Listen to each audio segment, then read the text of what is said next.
around. Welcome to World Class Bullshitters, the epitome of pop culture. I'm your host, Jeff Hicks, and with me tonight is the one, the only, Dion Green. Baby, boys and girls, children of all ages, welcome back. We loved you. We missed you. And I would totally not rug pull on you. No, never, ever. That man chuckling in the background is the last standing nothing. He's the Bombay bad boy, Big Rig Nick Utown. There we go, Jeff. I knew you'd get a hang of it at some point this year. Now, glad to be on this wonderful Thursday night. Got a lot to discuss, a lot of fun things to go into. It should be an interesting show. And finally, American Ramrod coach Kendo Slice. Maybe in Vegas, but I'm still immune from ice. Hello, everybody. Folks, welcome into episode 429 of WCBs, your favorite podcast here on YouTube. Tonight, we have a bunch of topics we're going to talk about, including Dune being nominated for an Oscar, the Elon salute, the new meme coin, and a whole lot more, including Bob Iger's big Disney payday. Of course, when you run a company that ruins all the big franchises, you deserve a raise. So in America, you can only fail upwards, and that's what makes this country great. So hit that thumbs up button to let us know that you enjoy this content, and let YouTube know that you enjoy it as well. It helps us grow in the algorithm. Now, a few quick things, folks, before we start tonight's show. Check out our new toy video. It's gangbusters. That thing is kicking ass. It's one of our fastest moving Ollie's videos ever. So check it out. People love them. We got some shorts coming, and we got a new toy video coming to you this Saturday. If you guys watch more store videos, I'll go out into more stores and narrate because that's what you enjoy so much. But all you got to do is check it out here on the YouTube. Also, if you're a member, this Monday, we got together for the holiest of holy days, Martin Luther King Day, and we gave you guys a surprise Good Morning Pop Culture. That is in your membership tab or however that works here on YouTube, but that you have access to that exclusive stream over there as well.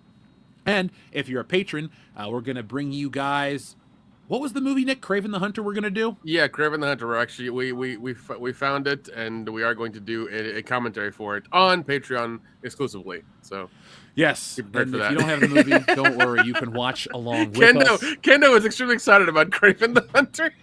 You know me, I'm sold 100% everything. Wait, no, I'm not 100% everything Marvel. I forgot. I checked out 4 or 5 years ago at this point. Well, you can't check out on the new Captain America or else you're racist. It's dropping in Black History. Well, I mean, I'll take that one. You know what? I'll take it. Call me a racist. It's fine. I'm probably not going to go see it to celebrate Valentine's Day nor Black History Month in the movie theater.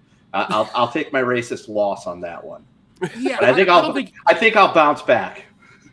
I don't think anybody should spend Valentine's Day watching Captain America. If you and your lady want to get dressed up in red, white, and blue and, well, salute each other, awesome, more power to you. But I will literally do anything else.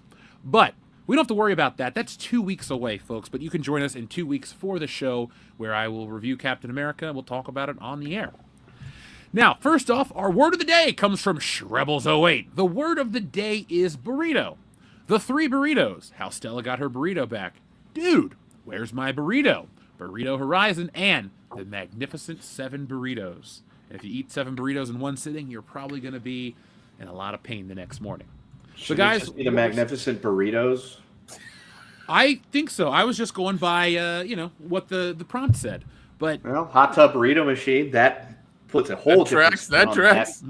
Yeah, be like, hey, I'm never getting out of this hot tub if there's a burrito machine here. burrito, what is it? Burrito and Hutch. Sisterhood of the Traveling Burrito. Burrito and Hutch. Burrito juice. Burrito juice. Mac and burrito. That Burrito just and me. sounds good. Nooch. No burrito for old men. Burrito to the future. Cornbread, got a burrito, burrito. and Earl. Burrito Will Hunting. Reign of burrito. Burrito soldiers. Full Metal Burrito. It'll break your teeth. The burrito who fell to earth. Ghost in the burrito. Attack of the 50-foot burrito. The Divine Burrito of the Yaya Sisterhood. That's a good one though. They take the 50-foot burrito. I feel like we could make that. That could. Do you want to? Yeah. Let's Yeah. do it. It's just going to be like one of us dressed in a... We'll be on a green screen, wearing foil, like we're going to Chipotle for Halloween to get our free burrito. Like, oh my god, it's a 50. What? That's all I want. That's all I want. I just want some Godzilla reference like that. That's fine. Soylent It's burrito. Soylent burrito. It's people. Burrito flew over the cuckoo's nest. Oh god, I just had a visual of that. I'm sorry. Big Chief Bromden eating a burrito. Danny DeVito. Go long.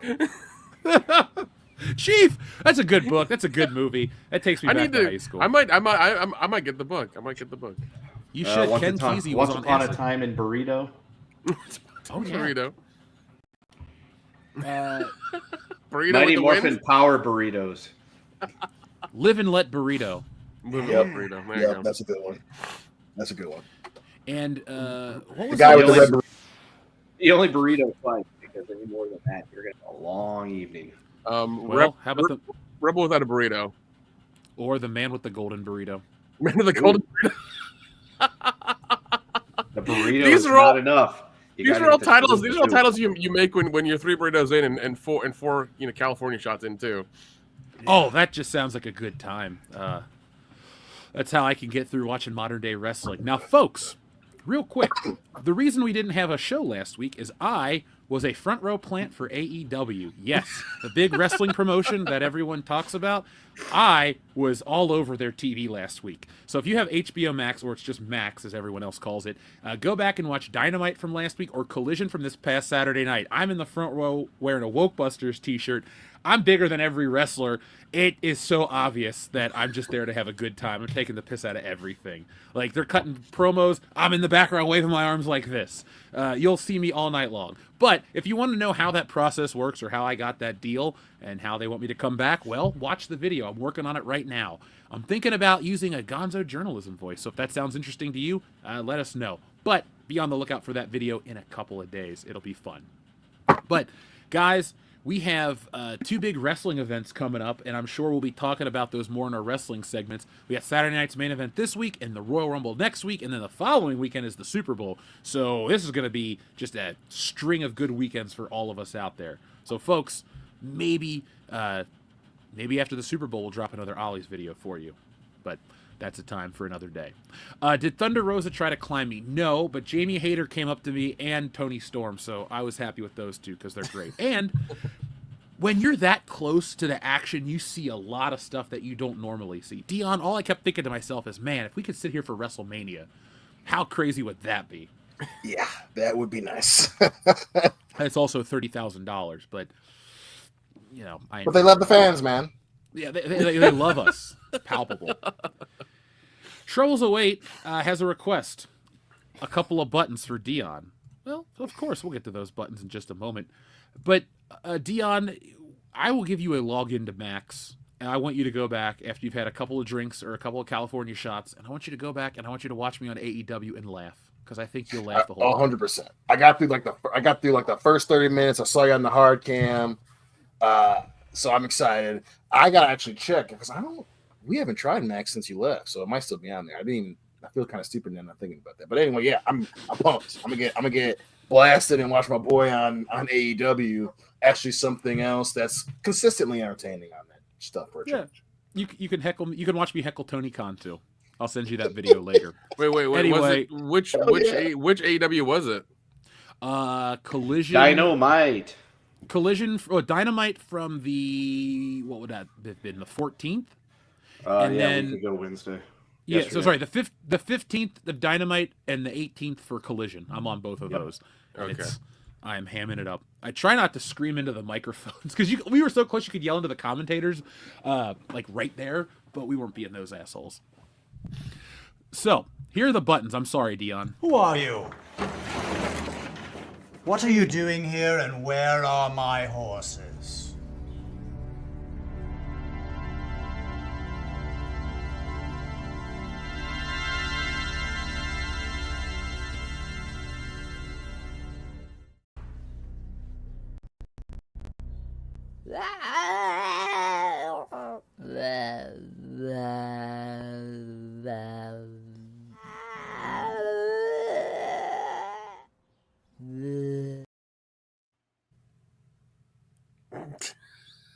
Yeah, I put those buttons on and they never cease to amaze me how weird they are. So thank you, Shrebbles08.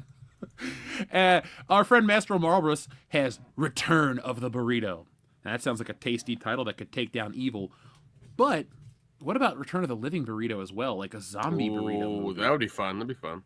All the Night burritos of from the your Living past come Burrito. back. Wait, let's not do that. Let's not do that. That's a long night. I've eaten a lot of burritos. Yeah, what to say?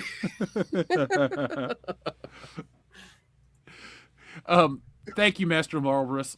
By the way, Dion, I did pop in Return of the Jedi. That Sarlacc pit fight. It's always fire. I don't care how crappy Disney Star Wars is. I can watch that one and go, Yep. oh man. I don't like seeing the actual Sarlacc mouth thing. That's dumb. Give me the pit with the tentacles for sure. But it's just my fave, man. Return of the Jedi. Search your feelings, Father. You know it to be true. Yeah, go figure. Dion likes tentacles. I don't judge. Especially if they're of the Asian variety. Twi'leks, I'm all about. That's the first thing I'm picking up. Now, apparently, we're only audio. I see you guys. Is the audience not seeing us tonight? Let's see. Hold on, Let's see. I see. No, it. I'm looking on YouTube. It's fine. We're good.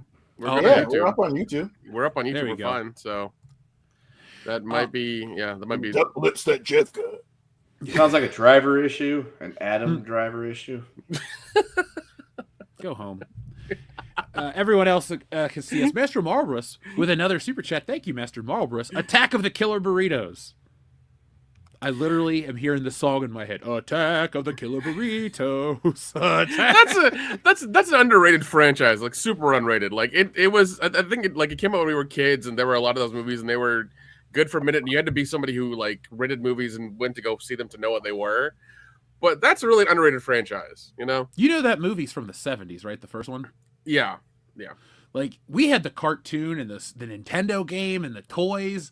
Like Weren't there? But I feel like there were three movies after that though that were. I think George Clooney wasn't one of them. He was in the second one. probably. Let me look up. Shit, man. I think you're right.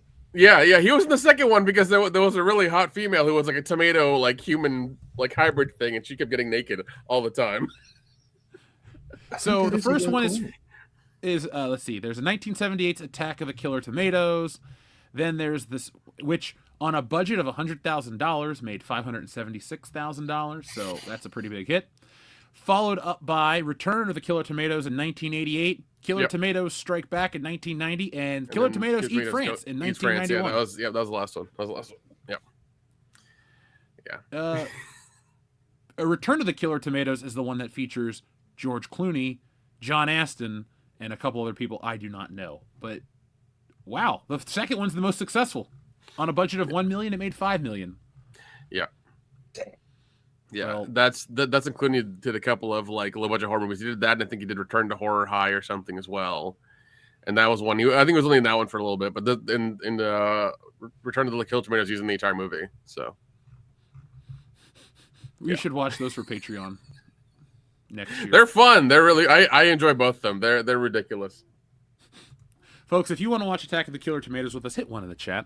Or if you just want to hear us talk about other obscure shit, press 2 in the chat. And if you don't care about any of that, press 3 in the chat. Yeah, I feel like I feel like none of those movies have gone to Blu-ray or like 4K, and they never will. Do you need to see Attack of the Killer Tomatoes in 4K? Listen, Standard is fine. Don't. there have been if you're on that one, what is it, on that one Facebook group or Twitter thing, it's like Dawn of Discs. If you look at the shit, if you look at the stuff that goes to 4K, you're just like, Killer Tomatoes would be perfect. Like some of that stuff doesn't need to be on there at all. For some reason, they put it on 4K, so they need to. I feel like Killer Tomatoes would is apt for that. It's $34 on Blu-ray, $26 on DVD, and if we want to get a videotape, it's $10. Damn. Hell yeah. Damn. I'm feeling nostalgic. It's in the wrapping. It's an old media release. Let's get it. Okay. Then I'll have to get a VCR, and then I just go down a rabbit hole of garbage. I'm not that guy. Yeah. But who is that guy? Is Joseph Bianwich, who's been a member for 23 months. Thank you, Joseph. The Crying Burrito. Sorry, that just has a whole different meaning. The Crying Burrito. Rogue Burrito. A View to a Burrito. and Killer Burritos from Outer Space. Ooh, that sounds even better than Attack of the Killer Burritos. You know what? I'm down for like a ridiculous like claymation or like puppet burrito franchise movies. I'm here for it. I'm okay with it. But we have to get sponsored by Chipotle. It has to happen though, or Del Taco, one or the other. I'll take Del Taco. Yeah, if they can sponsor us, we'll make all 3 movies in like in a summer. It'll be fine. I wrote this down. We have the connections and the ability. We should just make Attack of the Killer Burritos on like a shoestring budget and just see what we can make. I'm entirely, because I feel like if we make it on a shoestring budget, it'll be way more fun. It'll be way more fun. I like that idea. Yeah, we'll be at the Cannes Film Festival in like 2028, selling our fucking Attack of the Killer Burritos to like A24. Oh my god, they want to expand. Overnight successes, boys. That's how we do it. Yeah, we've only been doing this for a decade. We finally got a movie deal out of it, Dion. Dude, there's a movie called Hundreds of Beavers. Okay, that got made and is distributed as well. Okay, Hundreds of Beavers. Hundreds of Beavers. That's the name of the movie. In the 19th century supernatural winter epic, drunken Applejack salesman must go from zero to hero and become North America's greatest fur trapper by defeating hundreds of beavers. That's literally the name. It's all in black and white, and it looks like it's shot on film, but it's probably shot in somebody's background or backyard. But it's just that they made it like on a shoestring budget, and they're legit now. Damn. Nick, let's start studying Roger Corman movies. Done. How many do you need? I'm going to start at the beginning. I want to see if we can make Attack of the Killer Burritos for like $40,000. We can do that. We can definitely do that. It'll just have to be shot in like 5 days, but we can do it. I thought it was going to be shot over multiple weekends for like. We can do that too. We can do it over multiple weekends. Peter Jackson. We can do it over multiple weekends as well too. The budget is mostly gas from driving all over to see each other. That's an Airbnb is all it is, and burritos. We should film it out by Kendo because we'll film it out in the desert. We'll say secret military base, and we'll just film the desert, and then we'll like pan down, and it'll be like a basement somewhere. We'll make it with partial like stock footage and something else. Why not? You can buy stock footage. You can get a bunch of stock footage for a good price. So Neil Breen has made that a staple. Neil Breen of his way, baby. Stock footage, let's do it. Oh my god! Also, Wynorski did that. I think he bought like a bunch of Sony stock footage like years ago, and they hated him for it because he used the shit out of it like over and over again because he owned it. He made so much money off of it. That's bang for your buck. Yep. Is Neil Breen the worst filmmaker ever? He's got to be easily top 3. I mean, it's hard to think of one person worse than Neil Breen. Nigel Batch. Does anybody know who that is? No. Yeah, didn't he make like isn't he the dude that made like fucking Killer Hitchhiker or some shit? Yeah, he's made 10 movies. They're all like shot with a GoPro, and it's like Nigel Batch and like some ghost or whatever will always come attacking, but there's always some like cutout shadow guy in silhouette. They're all terrible. They're all like found footage terrible movies. But he has his own like Roku channel. He's got like 10 or 11 of those movies made. He's got his own. I think he sells them as a giant box set on his website or something. But they're all called Bad Ben. There you go, Bad Ben. That's them. They're all called Bad Ben. They're fucking like that is it because Bad Ben is the ghost, right? Yes, yeah, Bad Ben's a ghost. Bad Ben's a ghost. He's a super nice guy, but his movies are fucking terrible. Listen, this is the fucking poster. I apologize for cussing so earlier in the show, but I can't believe that this is real. Look at this. His name is Nigel Bach. This is Bad Ben, and there's Bad Ben. That's it. That's it. Badder Ben, the final chapter. Bad Ben, the Mandela Effect. Yep. Bad Ben 7, the Haunted Highway. Bad Ben's Night Before Christmas. Bad Ben Pandemic. Bad Ben Benign. And Bad Ben 10. Oh, sorry. Not 10. There's 10 Eulogy, 11 Undead, Bad Ben 12, Alien Agenda, and finally, last year we got Bad Ben 13, The Dracula Situation. What the Yep. Yes. Oh, I forgot the way in. Sorry, there's Bad Ben the way in. Yeah, the new owner of a home on Steelmanville Road. That is a whole lot of words. You want to watch it for Halloween? So good. We should watch one of them for Patreon just because, like, Absolutely. like I think I've met him at a convention. I bought the Blu-ray set somewhere. Need to go Dion, find it. we need you to have a couple of drinks in you and watch Bad Ben with us. We got to take We'll do that. it. It can't be worse than Sleepaway Camp. Oh God, we'll do it at the stabbing cabin. Dude, you're on. That's gonna be fun because I think Hillary and I watched the first one, and then I think I drunkenly watched the second one by myself. So I think they were on. No, I don't think they were on YouTube. But yeah, isn't that the one where like he shows Ben appearing and it's just him turning the gradient up and down or some crazy shit? Yeah, it's like a green screen person he's put like somewhere and just like turns it black or whatever and puts it in like somewhere in his movies. Like it's it's amazing. It really is. But that's why like when you see like Nigel Batch and Neil Breen and these other guys, you're just like, yeah, we could make a fucking burrito franchise and be fine. Dude, love it. There's even another one is Birdemic. Those movies are another like Birdemic is fantastic. Yeah, that one's awful. That one's a classic. That one is. Those are 3 movies. There's a third Birdemic now. Yeah, there are 3 of them. There are 3 of them. I knew there were 2. I didn't realize there was a third. Yeah, the first one is awful, but hilarious. The second one has the greatest CGI usage ever, where they CGI in a fucking ambulance. And I didn't even know there was a third one. Yeah, there are 3 Birdemic movies.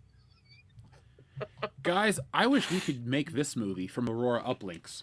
Keanu Reeves, acting president of the United States, leads Space Force and other elements into the depths of space pursuing hostile aliens that raided Earth. I just want to live in a world where Keanu Reeves is the president. I mean, now the question is he Keanu Reeves as Keanu Reeves, president of the United States, or is he a different character? Because I don't care either way. I just think it would be way funnier if it's just Keanu Reeves. Especially if Keanu Reeves in this universe did what The Rock couldn't. That'd be awesome. I mean, listen, I mean, Jeff doesn't know my friend. He's really good at AI stuff and prompts, things like that. He'd probably help us make it for sure. We just need some voice samples so we can have it sound like Keanu Reeves too. So I feel like if we had the right pitch, Keanu Reeves would just play the president. He's like, yeah, sure. Yeah, that's a good point. That is a very good point. Like, we don't even have to hucklebuck him. We'd just be like, hey, man, we go through the proper channels. We want you to play yourself as the president of the United States. It's, just take it seriously. I mean, he did. Yeah, he did do. Yeah, I think he was what? Like, he did a cameo for the SpongeBob movie. So yeah, he's down for a lot. He's a tumbleweed or whatever. Yeah, he's a tumbleweed. Yeah, so I feel like he's down for a lot. Okay. So yes, confirmed. Yes, there is 3 Birdemics: Birdemic Shock and Terror, the OG; Birdemic 2, the Red Erection; and Birdemic 3, Seagulls. They're all available on Tubi. So there you go, folks. You don't even have to pay money for them. Just go to Tubi and watch it. Oh my god, I love Tubi. Just the perfect size and soft in all the right places for the right films. So what are you guys going to do? What are you folks in the chat going to do when you log into Netflix in about 4 years and you just see Attack of the Killer Burritos? That's your top 10 most viewed in the United States. Our fan base would lose their minds. I think the Facebook would probably blow up. And then remember when we got targeted by those bots and they were just spamming a bunch of stuff and it was just rolling? If they were to log in and see that would happen, but it would be all real people. Just, oh my God, they would lose their minds. That'd be awesome. We just need one like ridiculously good trailer, and that's all we need. We just need the title and the trailer, and just let it go. Just let it go and let the internet take it and see what happens. Now, would we get a bunch of pushback since Attack of the Killer Burritos stars like us? Do you think it'll I mean, there's gonna be pushback for everything and anything. That's how it's gonna be. That's the internet. All right, good. Then I know it's the right choice. Solution: we give Dion every credit. Be like, oh, you hate a movie made by a black man, written and directed by a black man. Dion plays Kendo. Like Kendo's in the movie, but Dion gets the credit. That's gonna ruin SAG. I get an Oscar nod for playing a white guy my same age and lives out in the Southwest. What? I made sacrifices for this role. Yeah, you That stopped. would be funny. We just completely race swap me and him. He plays Kendall, I play Dion. That'd be hilarious. I'm in. I should have done that for Woke Busters. Oh well. Let's start talking about the main topic right now. Folks, keep sending your super chats. We are going to read those. Obviously, we are having fun with Attack of the Killer Burritos and all these other titles tonight. And Aurora Uplinks even has some ideas for how to shoot Attack of the Killer Burritos. So, Dean H., thank you. Since we put you on screen, we got to read it right now. The Burrito Strikes Back. Return of the Burrito and the Phantom Burrito. The Phantom Burrito.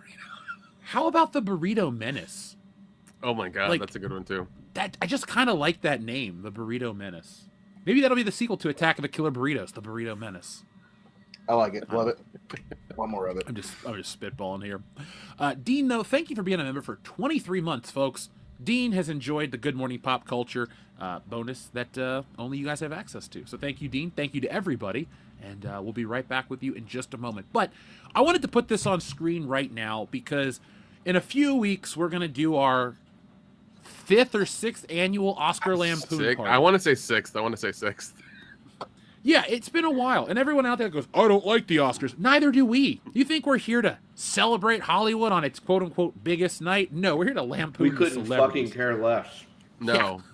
But we put on ties and drink heavily for you guys. That's what we do. Yes. Plus, We could do this that year any should night, be but- this year should be extra sappy because number one, all their houses fucking burned down, so they're going to be playing the woes us thing. Number two, they're very upset about who may be the president right now, so there'll be that. And number three, they're going to probably steer even harder into the diversity thing. So, as Dion said, they sure love them when they're singing and dancing. So expect a lot of those, and a lot of crying about their houses, and a lot of we hate the orange guy. So there you go. We're in for the Oscars. Here we go. Should we take shots every time they mention the president? I think we need to. We need to have rules and like a bingo card kind of set up. Yeah, our own special rules for this. Like every time they talk about overcoming something, because having $100 million in the bank, it's hard to overcome a lot of shit. Apparently, anytime they talk about the fires, anytime they talk about the president. Anytime they try to take credit for things like when George Clooney took credit on behalf of all actors for the civil rights movement. Thanks, George. There's so many things. We got so much. So yeah, we should come up with our own special rules. Okay, folks. Well, we'll make a bingo card, and then we can all play along at home. Kenda, you'll have to figure out the logistics with me on how that would work, because I want to be able to give like the listener who gets the bingo card full the first like a prize. We can do that. All right, so folks, the reason we're talking about the Oscars isn't because we're so excited. It's because Dune Part 2 has been nominated for Best Picture. Now, the Oscars have so many new diversity quotas, and they have all these new standards and all these other things out there that you have to cross off your list to be nominated for Best Picture. And, the only movie that I'm aware of that is even on this list is Dune Part 2. Because I'm looking at every movie here. Anora, The Brutalist, A Complete Unknown. Well, I take that back. I know that one. That's the Bob Dylan movie, but fuck you, Bob Dylan.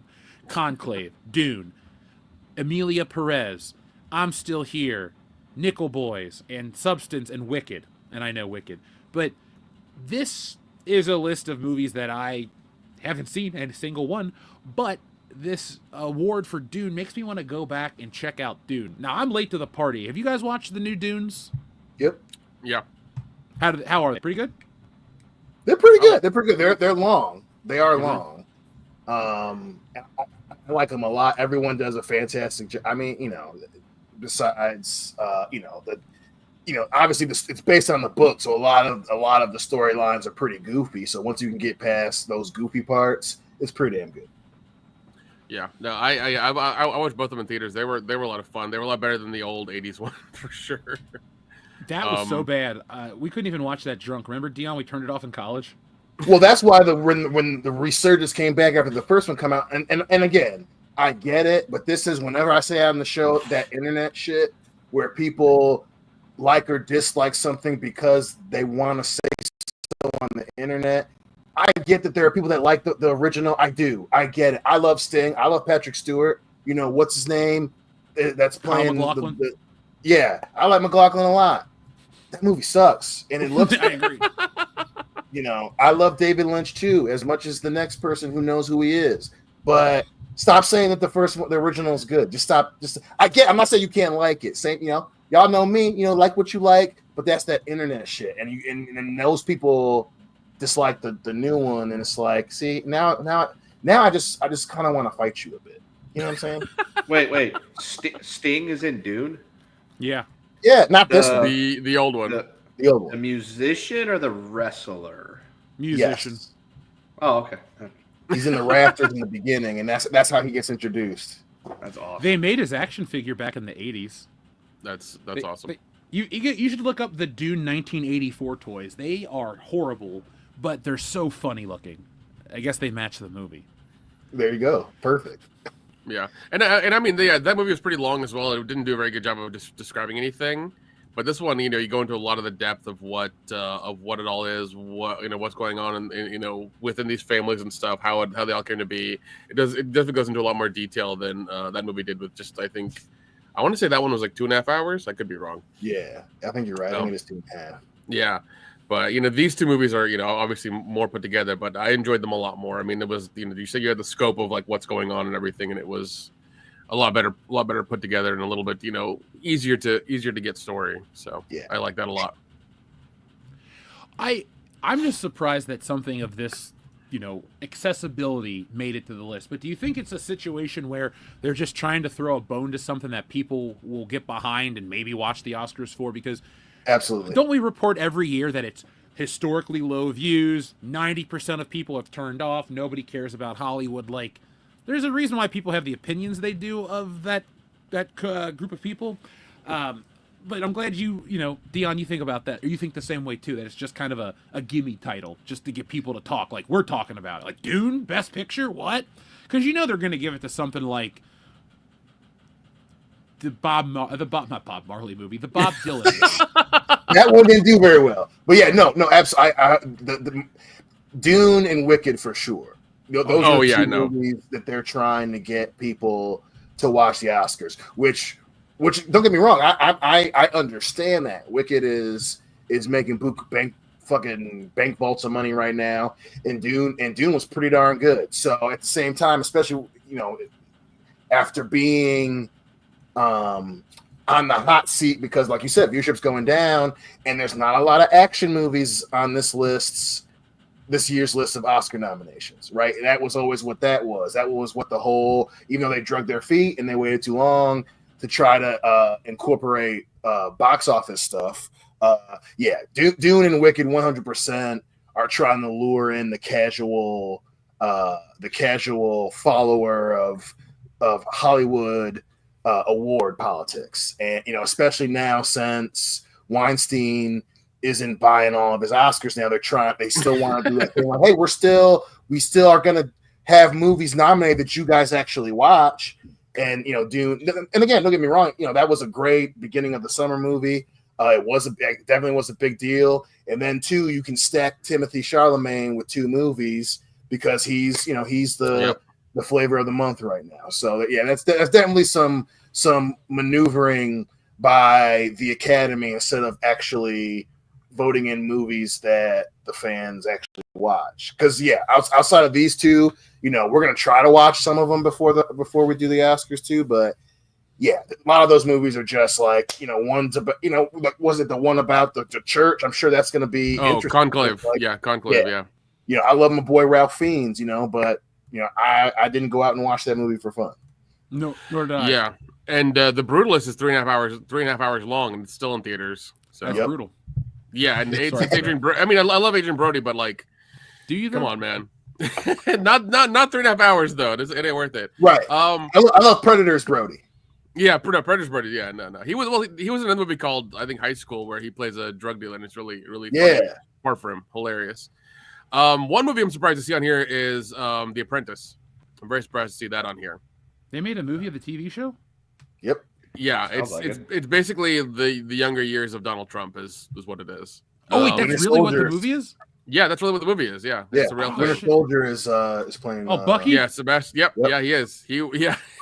They have him for best lead actor. They have also somebody else for best supporting actor as well. It's in a couple of categories I'm looking at right now. So we'll see what happens. Yeah. So if the Donald Trump movie won an Oscar the year people would be so upset, and I don't even care what happens. I just want to see the reactions on Twitter and make fun of them. Oh no, it's not like they would win and people would be. It would be definitely interesting to see the fallout too, because it's them because then he had tried to sue them to not make the movie.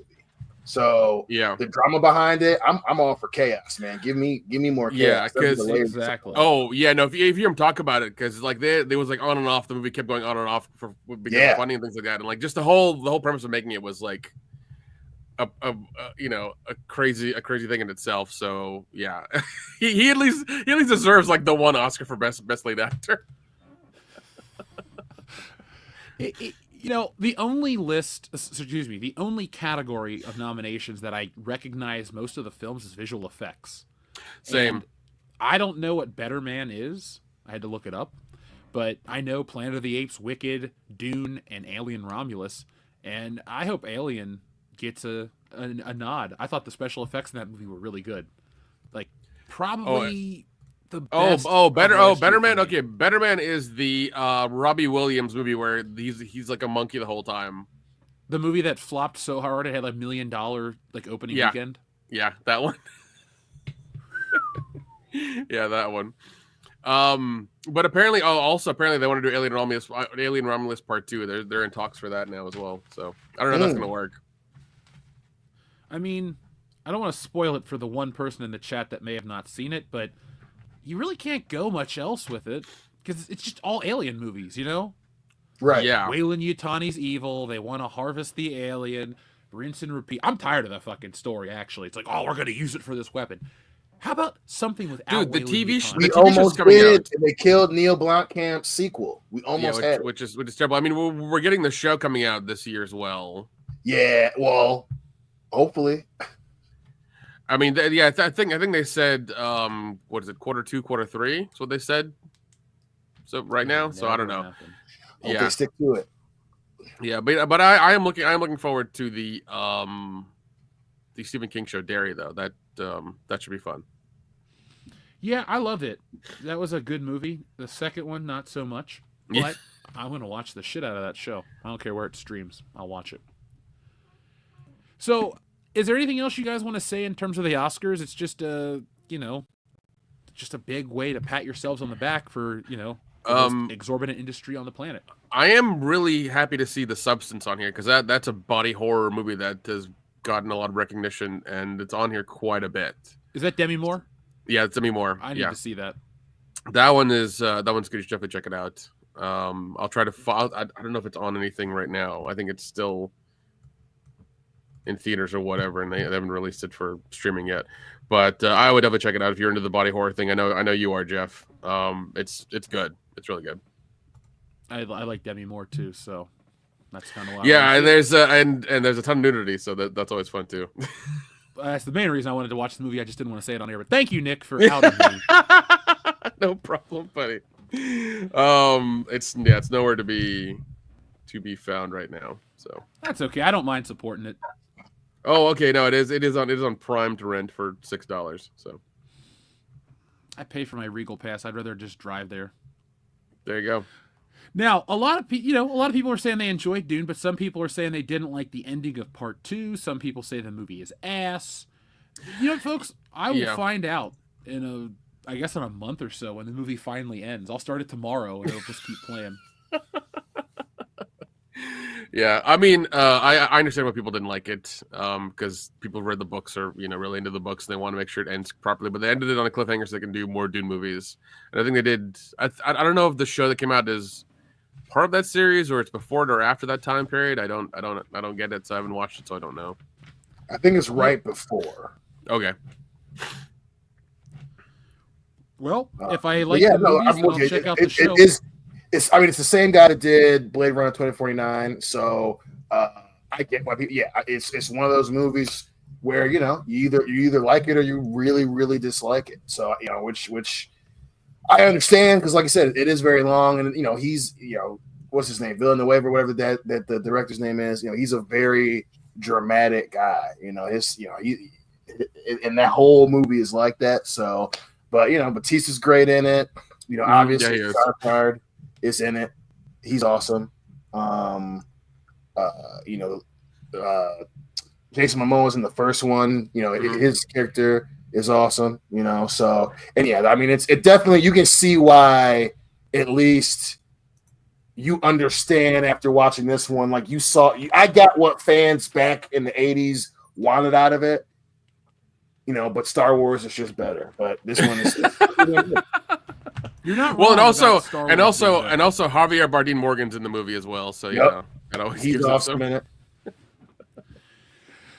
Liam, I do not know how they can finish Dune. As I said, I'm late to the party. I'm going to check it out and let you guys know what I think of it. I got some ideas on how I want to present that content. But yeah, I hope Dune wins just because I don't know any of these other movies. I don't care about them. I hope there's at least one Apprentice award. That's what I hope for. just I hope one. I want the Apprentice to sweep the Oscars. Well, I think you guys said it's going to be Wicked or what's the other one? It's going to be Wicked or whatever. Bob Dylan. Bob Dylan, yeah, it's going to be that one. Yeah. I think the reason Wicked's going to win is because the demographic that watches the Oscars, I'd say it's more females than males, and people just like want that. Like, I know people like it. I'm not going to watch it. It's not for me, but I know it appeals to a lot of people, and this feels like the type of movie that they're going to just run with. Like, yeah, Wicked, it's a tour de force. It's the game changer. It's this, it's that. It's an adaptation of a musical, and that's why I probably will never see it. But, you know, Dion, you sat through it. You thought it wasn't that bad, so there you go. People are acknowledging it's not, you know, bad. Well, the other side of it too is, you know, you're definitely right on the demographic piece, but the other side of it is Wicked has been in production hell for a generation. So, you know, it came out, it was a huge deal. And then obviously the rumors around the campsite were that is it Warner Brothers that did Wicked? Whatever studio is the distributor chose Cats over Wicked. So that was a whole thing too with, you know, they come out with Cats, and obviously people who are huge musical theater people were pissed about that because of all, you know, Cats doesn't have a story, you know, and then also we lost the B-hole cut. They didn't release that too. Easy over there. You know, so that, you know, that didn't happen. And, you know, Wicked was originally supposed to get made in like 2008. So the drama behind it too is going to help it. And then again, you know, they chose Ariana Grande for a reason. They chose Weirdo McWeirdson, what's her name, opposite her for a reason. You know, so the drama about the storyline is just there for it to win, and especially after Cynthia Hustle and Flow won their Oscar. Hollywood loves that underdog vibe from a film getting to the Oscars, and right now Wicked, even though it's making a boatload of money, it fits that narrative perfectly. Well, the underdog vibe? No, man, come on. There's no way. Yeah. No. Wicked, dude. Wicked's number one. You think that because you're a dude on an internet show, which is great. But Wicked, they love that. Hardcore Wicked fans, they love it. And it's, you know, when that movie didn't get made in the mid 2000s, it was a big deal for them. And for whatever reason you did for a time, mainly because, you know, it was two women in the lead. You know, there was that resistance from Hollywood. Now the flavor of the month has changed, the wind's changed, and Wicked is a huge deal. So now you have all those fans being like, we try to tell you, you know, they're taking a lot of credit for it, you know. So it, you know, obviously we're not the target audience, but I can tell you for the last 10 years I've been hearing about it. Yeah, well, I mean, which is fine. I mean, you know, like I know the Broadway play has been big. It's been on Broadway for decades. I want to say it's been there for a long time. But I don't think it's the underdog. I think Wicked is going to be the one who sweeps the Oscars. At least 5 awards. And I'm also going to say Best Picture. That's going to be my prediction. It's hard for me. You got to remember, it's hard for musicals too. I mean, it looks right now. Wicked looks like The Lions, where they got the number 1 seed. They won their division. they're going to the Super Bowl. But historically speaking, at least for the last 60 years, it is hard for a musical to win an Oscar. And, obviously it looks like it's going to win a lot, but, for whatever reason, man, at least, obviously before the pendulum changed on the internet, Hollywood does not like giving musicals those type of awards because they didn't have their Harvey Weinsteins campaigning for them to win Oscars. So I've got a question for Dion. If Wicked is the equivalent of the Detroit Lions, is Ariana Grande or that chick that looks like Nosferatu Jared Goof? No. We already had the Sonic and Tails thing going, so my metaphor was only to make a point. It's not a person to person adaptation. So I want to know which is the Jared Goof. So we can't. I don't have to do that one. Oh my god. Well. Okay. So the Wicked has 10 nods. Amelia Perez has 13. Yep. That's wild. Brutalist has 10 as well. That's crazy.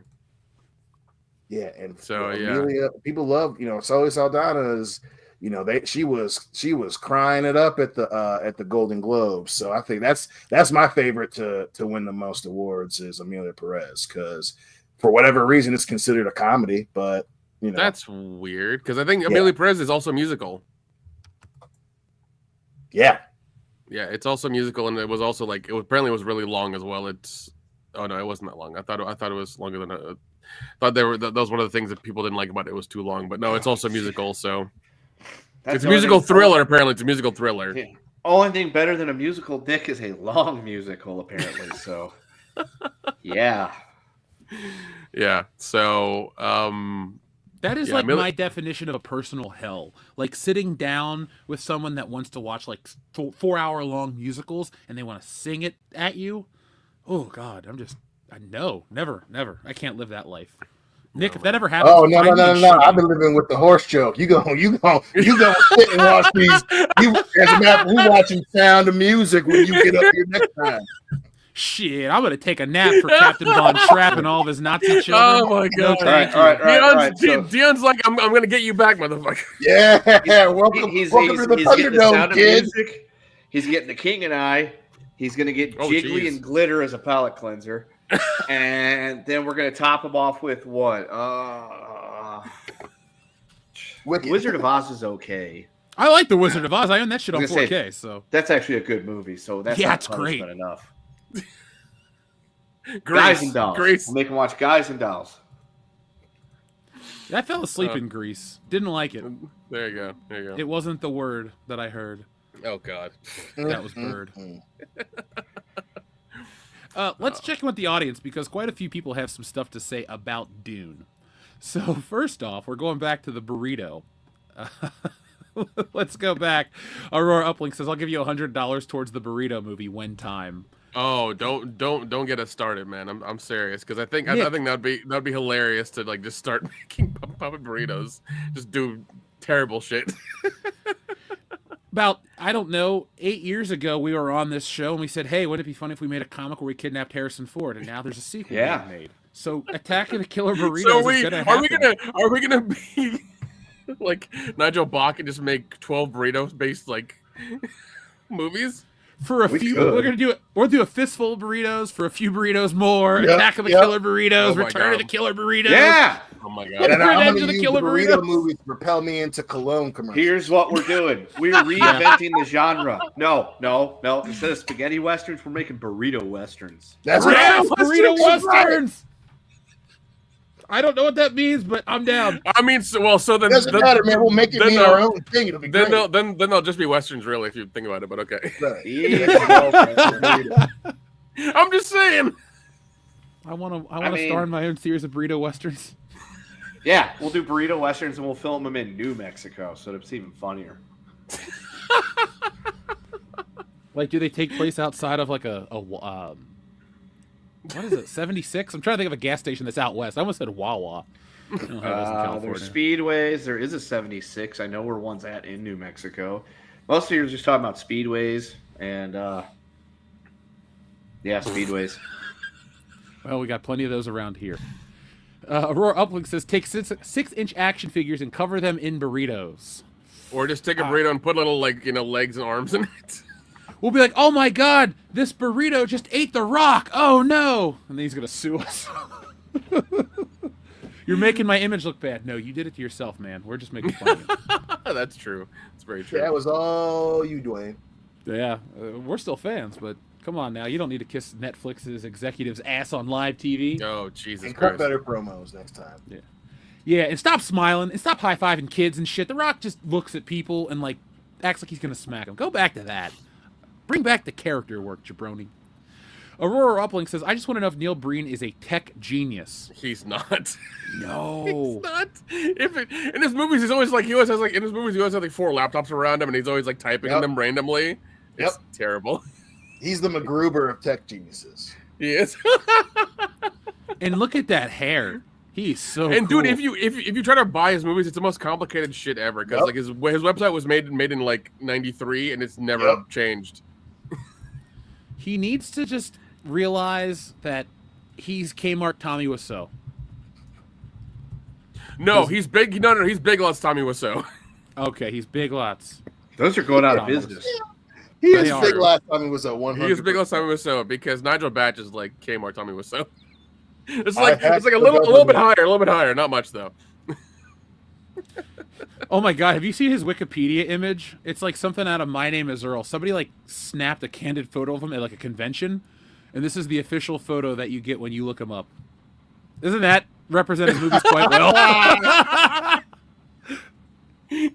He's like, take the picture now. I'm gonna keep my eyes open, and somebody waited a little too long. It's like, this is what we want to do. This is how I like to watch all my movies, and then take the photo. Thank you, Aurora Uplinks, for everything. We're looking forward to making Attack of the Killer Burritos. Bobby Stardust, that's a cool name. Earlier today, Sony announced that next February they will stop making / releasing DVDs and Blu-rays. That pisses me off, because I like my physical media. Nick, what do you think about this? It's terrible, man. I feel like they're gonna go to Shout Factory or one of the other boutique places, and they're just gonna they're gonna get the rights for the physical media and just do it that way. They're gonna be more expensive that way too. Maybe way more expensive. Boutique titles. Yeah, because I feel like Shout Factory's gonna be the one to do it because they're the ones who do like they're across the board do a lot of stuff. And they're probably going to be the ones who get it, or there might be a boutique one that just comes out of nowhere and starts doing movies and things like that of Sony properties. So, I don't know. It's sad to see that like physical media keeps getting shit on and people don't buy it anymore because as we're seeing now, especially with the upping of price of Netflix,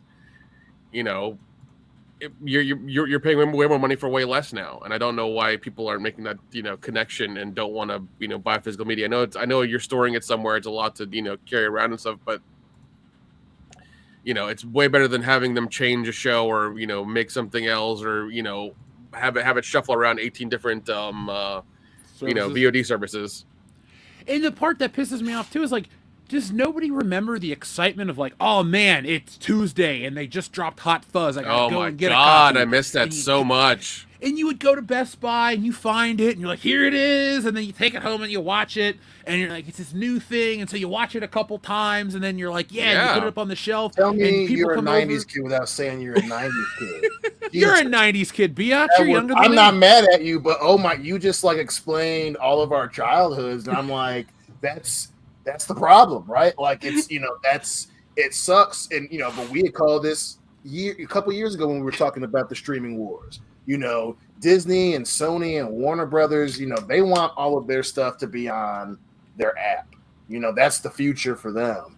And this is the beginning of that. And and I don't know if you guys remember, what was it, 2 years ago when we talked about it again on the show, and Nick said something that we were all like, holy shit. He was talking about, that bubble's about to pop. This is how that happens. When you have an industry try to pigeon-toe their fans and their customers into a specific way of getting the product, that's about when the fucking bubble pops. And, I don't think it's going to be anything like, it's not going to be like the video game crash or whatever, but it's going to be pretty significant because, like you said, everyone's paying for less. Disney just upped Disney Plus. ESPN just went up a little bit, and now, yes, it did. you're seeing all of these other entities trying to, the bare knuckle fighting championship, they have their app and they're starting to try to pigeon-toe all of their events through their app. So yeah, man, this is the beginning of that bubble about to pop, especially Sony. Of all the companies to try and do something, they're the ones that tend to screw it up regularly. And if this is true and they're not going to do physical media, this is how that starts, man. 100%.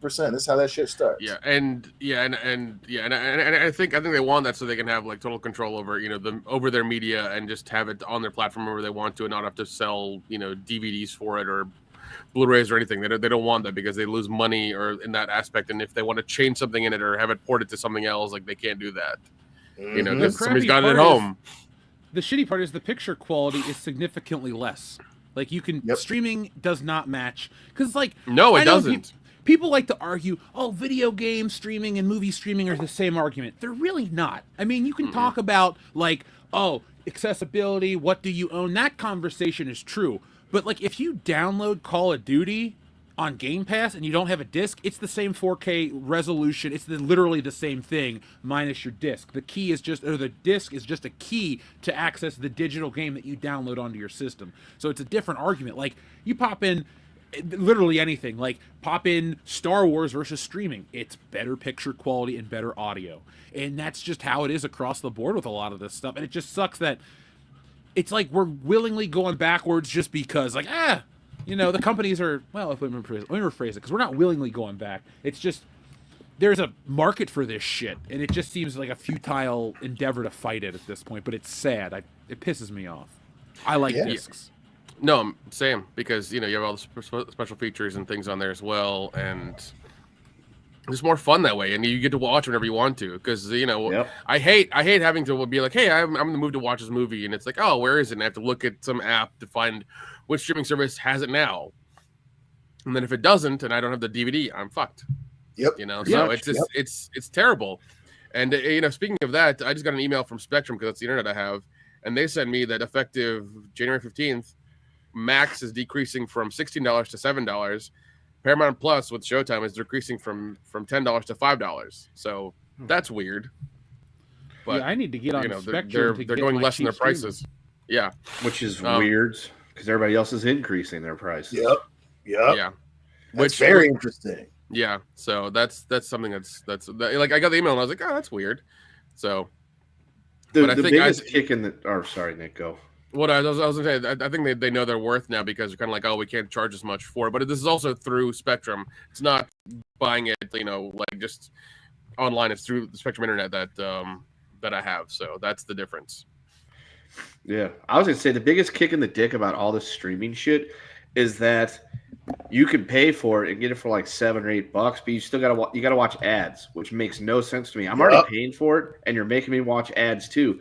Unless I pay you double, and then I don't have to watch ads, and it's just I can watch the ads. I like Netflix. Their price went up.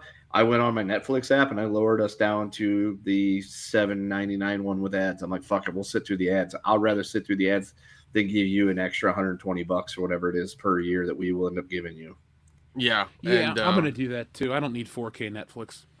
Well, no, and even then, to get 4K, there was some YouTuber, I forget, Lewis something or the other. He really hates technology and all the piracy stuff, and he was talking about So did the Unabomber.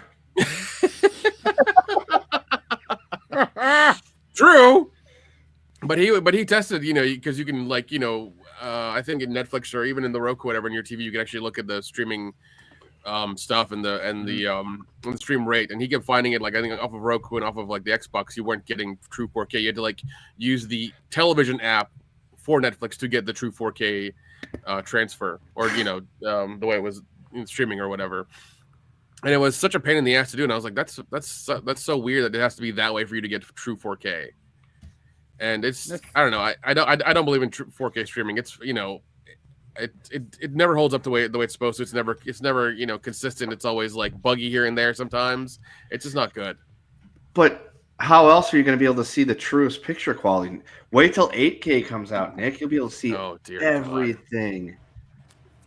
That's going to be another thing with the TVs. When they go to 8 and 12K, it's going to be you do realize the human eye has a limit on how much it can actually see, right? But they can't upcharge you if they stay at 4K, dog. It's true. Yeah, because it's even an 8K TV, I think it's like, that's a scam. It's like I'm sure it does 8Ks, but like you can't really notice the difference visually at that point. I feel like it's like when my grandma bought the high definition sunglasses. I'm like, you already see in high definition, Grandma.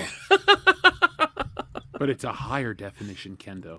It's a higher definition. I think she just liked them because they were like, I called them her Yoko Ono glasses because they were like really big and they had like a yellow tint and she could wear them in the house without it like hurting her eyes or something like that. She had diabetes. So, whatever. Hey, Dion, how does Yoko Ono sound?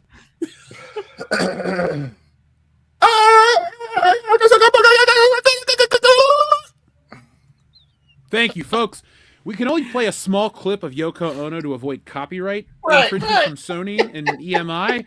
But if you really want to know Yoko Ono at the height of her powers, watch that video of Chuck Berry trying to play with was it the Beatles or is it just Paul McCartney? It was him and John Lennon. Yeah, it's him and John Lennon and Yoko. They cut her mic. That's the funniest shit. I would have kicked her ass off the fucking stage. Listen, it's Chuck Berry. We're glad that he didn't do anything more than that. It's true. Right. That's also he would true. have taken pictures of her. Because my favorite Chuck Berry lyric will always be, "No, baby, your mouth's full of piss." And he drops the mic and walks away. While God. Dion will be back in a moment, folks. John Thomas says, Jeff, Dion, buy some burrito blankets for costumes.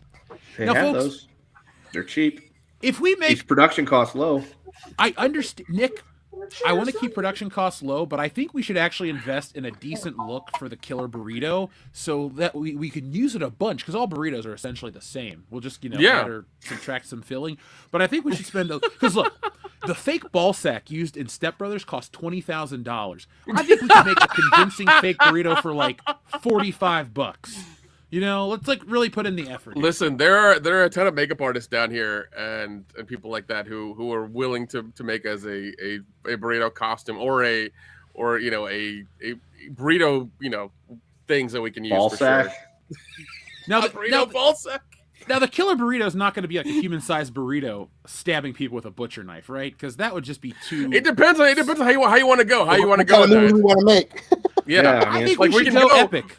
Yeah, we can go human-sized radiation burrito that is human-sized or whatever, or we can go like burrito-sized burrito that is sentient somehow for some reason. We can discuss I think later. we should do that one. It's got telekinesis.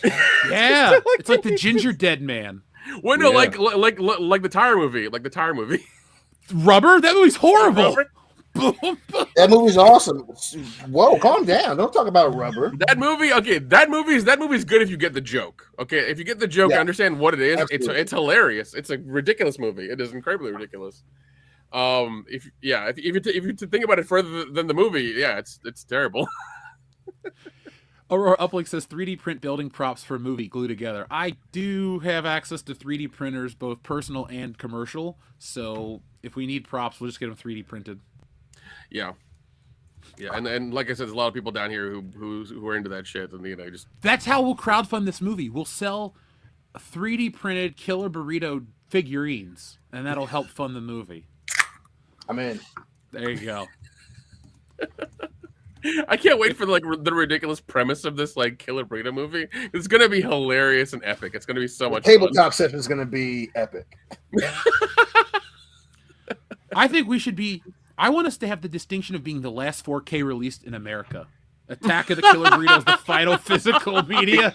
Because the movie's so bad, the movie industry shuts down and it's illegal to make movies after that. They're like, no, we cannot have this shit. Our audience would love us. We single-handedly took down Hollywood and all their sass just with Attack of the Killer Burritos. I think I even know a guy who can help us getting VHS releases of it as well going. If we want to do that. Should we create a spec T-shirt to start selling? It's like we'll keep the funds in a little pocket account. It's like, folks, buy Attack of the Killer Burritos. Put the money into a brokerage account and let it grow interest over a little bit and see. That's our movie budget. I should have invested it in what was that meme coin we're gonna talk about? In Trump coin? Yeah. Don't do it. We'd have bought it sooner, then it would have gone up. I don't know if it's gonna stay there. Probably not. So Kendo, if I would have invested $1,000 in Trump coin, would I have $5,000 now? Yes. Probably a little bit more than Okay. that. Yeah, you'd have more than that because Trump coin came out at $7. So if you bought $1,000 worth of Trump coin and it's up to like $35 now, you would have made 5 times your money. So yes. I did that math quickly, and I'm glad it was accurate because I'm better at math than I give myself credit for. Master Marlborough. You ever notice how much of that math we learned in school is useless? It's We've had this conversation before. No, hold on though. I watched it, but here's the flip of it, Dion, that we've never had. I actually realized they've cut a lot of important shit out because I watched a video today where the guy had to explain what an isosceles triangle was, and I went, "What the fuck?" Like, okay, and then he explained what an equilateral triangle is. This was a video about the St. Louis Arch. And I was just like, how? If you're going to watch a video on engineering, how do you not know what an isosceles, scalene, and equilateral triangle are? Yeah, what the fuck, dude? The triangle, the arch is not a triangle, though. It was made out of the pieces. Oh, I know it was made out of the pieces that were triangular, yeah. But the guy had just explained. So this conversation is why it's good that we learn certain things. Because if we go out to a bar and you guys are talking about skippity toilet, I'm gonna whoop your ass. This is intelligent. You're like, why the hell would you talk about skippity? We'll never. Well, how do you not think about engineering? Some people will be like, "Oh, engineering. I didn't go to school." That's why you put it. That's why you learn that in school, buddy. Michigan. So the concept doesn't crush your humanoid brain when you hear it. Dion, why do you have us in some bar in Mississippi? Like, what the fuck, man? Mississippi power. That wasn't about me. I was talking about y'all.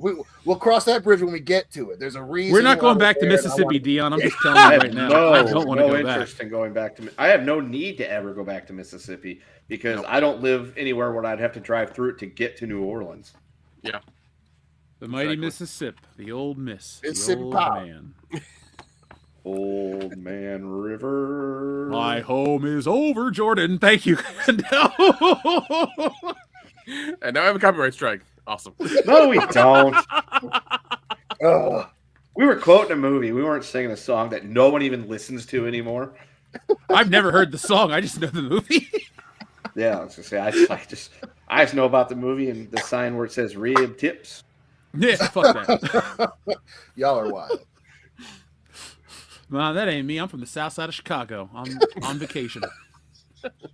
Anyway, Master Marlborough says burritos beyond the stars. Oh, is it like our final chapter? Like when we go to sci-fi, that's our space burrito movie. Either you know where we're smuggling something through the burrito territory. We have to deal with the burrito emperor. Burrito movie is called Spurrito. Spurrito. I want to make Spurrito with Bo Derek. Is she still alive? As far as I know, yes. Yeah. All right. Burritos Beyond the Stars will be the part 2 or the part 3 to our trilogy. There you go. Yep. Space burritos. We're gonna have like 47 burrito movies. We're gonna be like 80 years old, and people are still watching these fucking burrito movies. So we're shaking our fists like, why did we do it? Guys. We will. No, the opposite will happen. We'll be proud of it. Like, yes, we've made our mark. They respect us. You know what we could do? We need to have a burrito fucker in the movie. Hey, burrito fucker. Who's gonna play him? We'll just see if we can get Steve Lemmy to do it. We'll be bear fucker. If we're doing good enough by then, we could probably get Lemmy to come in and do burrito fucker. That's an aspirational goal, folks. You can help us make burrito fucker a possibility. In Club Dread, he played a Hispanic guy with the accent and everything, so it'd work. He did. Well, he also played the Hispanic guy again in a movie he produced. I think it was Open Water or something that he produced. Oh, he produced Open Water. Yeah, it was like Open Water 1 or 2. I don't know if he did the third one. I didn't even know there was a second one because those people, spoiler alert, they die. Oh, God damn it, Jeff. I was going to watch that tomorrow. The shark eats them. A fucking shark eats them. Drink, bitch. Son of a bitch. I was going to watch that movie tomorrow night. You ruined it. I know. You know, you could find it on Tubi. Tubi has everything. It's terrible. I think it was Tubi. I was watching Sanford and Son on last night, much to my wife's dismay. Yeah. Okay, so there are 3 open waters. Open water 2, Adrift. Open water 3, Cage Dive. Okay. Cage Dive. That's because didn't that come out the same time as the Blake Lively open water one? Essentially, where 47 meters down or whatever it was, and it was essentially just the same movie. Yeah, basically, yeah. 47 meters down is actually pretty good. It was pretty. Yeah, I heard it was great. I just haven't watched it. I heard it was a great movie. I would highly recommend you watch it, dude. It's good. It was really good. Let's see. How was that movie where the girls climbed up the giant pole and almost fell off in the desert? Oh, you mean Height? Yeah, Height. or Height or High Rise, whatever the hell it's called. That's the thing, though. Every big movie now is just basic titles or basic things. There's like Ambulance. I thought that was the dumbest title for a movie. Looked pretty good. Terrible title. Terrible title, but it was a nice action movie. It was a great action movie. There's Ambulance. Well, I mean, it's as bad as Jason Statham and his like medial jobs that become action movies. Like that is hilarious. That's an actual thing now, and I love it. You know what called Working Man? Yeah, because the mechanic, the beat is the new one Working Beekeeper. Man? Yeah, new one Working Man. New one's Working Man. Beekeeper was last year. What's the new one this year? Working Man. It's Working Man. Is it Working Man? Yeah, dude. Oh my God, he's the guy with a pension trilogy. You know, it's hilarious. I love the dad rock action movies, dude. I'm gonna go see that Mel Gibson directed one tomorrow with Mark Wahlberg and Eric Foreman. Flight Risk. Yeah. The pilot. Flight Risk. Yeah. Flight Risk. Okay, yeah, we're gonna see it tomorrow. That shit looks legit. Good. I'm waiting for Jason Statham to do the librarian or something and be like, I told you guys to be quiet. I'm going to Dewey Decimal all over your ass. The librarian's next. It has to be, right? Because the mechanic, the beekeeper. You're being too loud, goddammit. Dude, we need to get Dave Chappelle to star in The Custodian. It's like an action movie. The Custodian! Yeah. Or maybe we get Steven Seagal. Steven Seagal is The Custodian. No. Listen. He would never get any work done because he would be able to bring those Russian chicks around, and we get distracted. We can't. So it's just a Ponzi scheme. All right, I like it. Oh my God. We squander our Killer Burritos money. Our Killer Burrito franchise that we've built up over the years. That's right. You mean over this hour and 12 minutes, Nick? We have a burrito message from Aurora Uplinks that says burrito over face with eye holes, mouth, nostril holes, beans spilling out just a bit, or hot sauce or bean sauce, and talking and wearing that in the trailer. I think when you kill a killer burrito, it's like beans and meat should just shoot out like of its head, like in Scanners. It should be really graphic. And they scream like, ah! Wilhelm scream. Every time a burrito dies, an angel gets its wings. I'm down. I'm so down for Killer Burrito because we need some ridiculousness in this world right now. We really do. We need some crazy ass movies like this in the world right now. Hold on, there's more. Burrito nobles leading burrito space force, burrito crowns on heads, and noble burrito wrappings with whipped cream frills instead of silk. Bird scepter. Oh my God. Love it. Oh my God. What would the burrito's ship be? There's a question. Oh. A bowl? Yeah. A bowl, or just like a big like an aluminum foil wrapped. Like, dude. It's just a foil sheet that flies through space. Yeah. Aluminum foil for sure. That is it. That'd be great. It's got to be a literal piece of foil that we film, but we have to get the best sound effects for it, so it sounds really bitchin'. Like your home theater's like. Oh my God. Oh my God. What kind of society would they have? Would there be? Well, Aurora Uplink sent in a message that says the burrito people come in peace, but are willing to wage war with their enemy. Who else? The taco people. Plasma weapons and fly back and forth. Burrito versus taco. Oh my God, I love it. Can we get J-Lo in this movie? Won't pass the PC filter. We got to come up with a different name. I don't know. I bet you, you know what? If we get this going enough, Taco Bell will sponsor this. It's like a late night Adult Swim independent movie. Maybe. Like, they will. Because you get high and you eat Taco Bell and you watch our fucking movie. Yeah. Well, I'd be okay with that. They Devontae Adams commercial, so we might be able to get them to give us a couple $100,000 to make this bad boy. Yep. Yeah. We convinced them to give us $1 million and we give them 12 movies. They're like, we asked for one. Here is a saga. They would love that because you know what? That would start the Taco Bell streaming service. That's what it would do. The Taco Bell Extended Universe. The TBEU. Sign me up. Yeah, the TVE. I mean, personally, I'd rather have Del Taco because it's better. But you know what? If they're gonna give us the money, listen, I welcome our I'm a new Burger Taco King Bell guy. overlords. I'm taking whatever we can get. Yeah. As long as the money's green, I don't care. You know. Very well, there is that. Of course, Nick's that's the winning thing right there. I'm just saying, as long as the check clears and the money's green, I don't really care. Nick, what we should do is we should make a really good trailer. I'm a mercenary, baby. I respect that. I'm an artist, but I gotta eat. Mercenary artists. That's what we are. Listen. I will buy the bolts and the band-aids. I don't give a shit. I like mercenary artists. I'm writing that down. Heck yeah. No, but Heck yeah. I like that a lot. We definitely can use the word taco people to describe people made of tacos. Right. Just saying, man. But seriously, this should be Chipotle should be all over this. Like they got the money. Okay, they charge you $20 for beans and rice. So we can pitch to three companies. I think Pepsi owns them all, and maybe Coke owns them all. I forget. Or one of the other. If it doesn't work out that way, we should go to every independently owned Mexican restaurant in America and ask for a couple of bucks and be like, hey, we'll feature you in our big movie. We'll put your name in the credits. We may even fake blow up your restaurant if you ask We'll eat us. your food. We'll eat your food. Listen, the promotional tour will be at all the restaurants. It'll be great. Yes. El Rancho Grande presents Attack of the Killer Burritos, a world-class bullshitters production. You can meet me this weekend at Del Taco, North Las Vegas.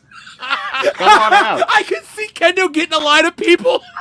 Oh my god! It's like, no, you're gonna pay me. Just buy me some Del Taco. Just buy me some Del Taco. He's just at the end of the room with a table lined up. He's got like his headshot, something else, and he's eating his own burrito. It's like, guys, he's got this coolers where fans just come down and drop off the packages. Oh, I'm so glad that. Yep, no, you're a big fan. Just make sure you put the bag in the cooler. Yep. Bag in the cooler. Or he's got a jar. He's like, here's my jar for my Del Taco gift card. Just put all the money in here. Whatever you can. Oh, guys, the cooler's full. Wife snagging my ear off. Here's the cash app. Let's go ahead and donate right there. Let's go ahead and donate right there. Nope, good to see you. Good to see you. Absolutely, I'll sign that. Yep, but well, sign it. Cash app. Let me hear the ding. All right. You're just as bad as me with the fucking ding of the fucking cash app. Come on, Dion. Oh my god. We are mercenary artists, dude. I respect it. Aurora Uplinks, thank you very much. I'll shut up about tacos. I'm not sure why I did that. I like taco people. I think it's a funny, I can literally see like a taco sideways with a little face and its arm sticking out of the lettuce and cheese, just like running up at a burrito person. Oh, the opening of the movie is like 2001: A Space Odyssey. The burrito monolith. You know, the burrito monolith. Oh my god. I could just see the apes like cracking the skulls, and all of a sudden a burrito. They're like, ooh. That's when the movie takes a turn into Weirdsville. It starts out real serious, normal credits, actual music by Hans Zimmer, and then that. And like you hear a record scratch, and you're like, what the fuck am I watching? Oh my god.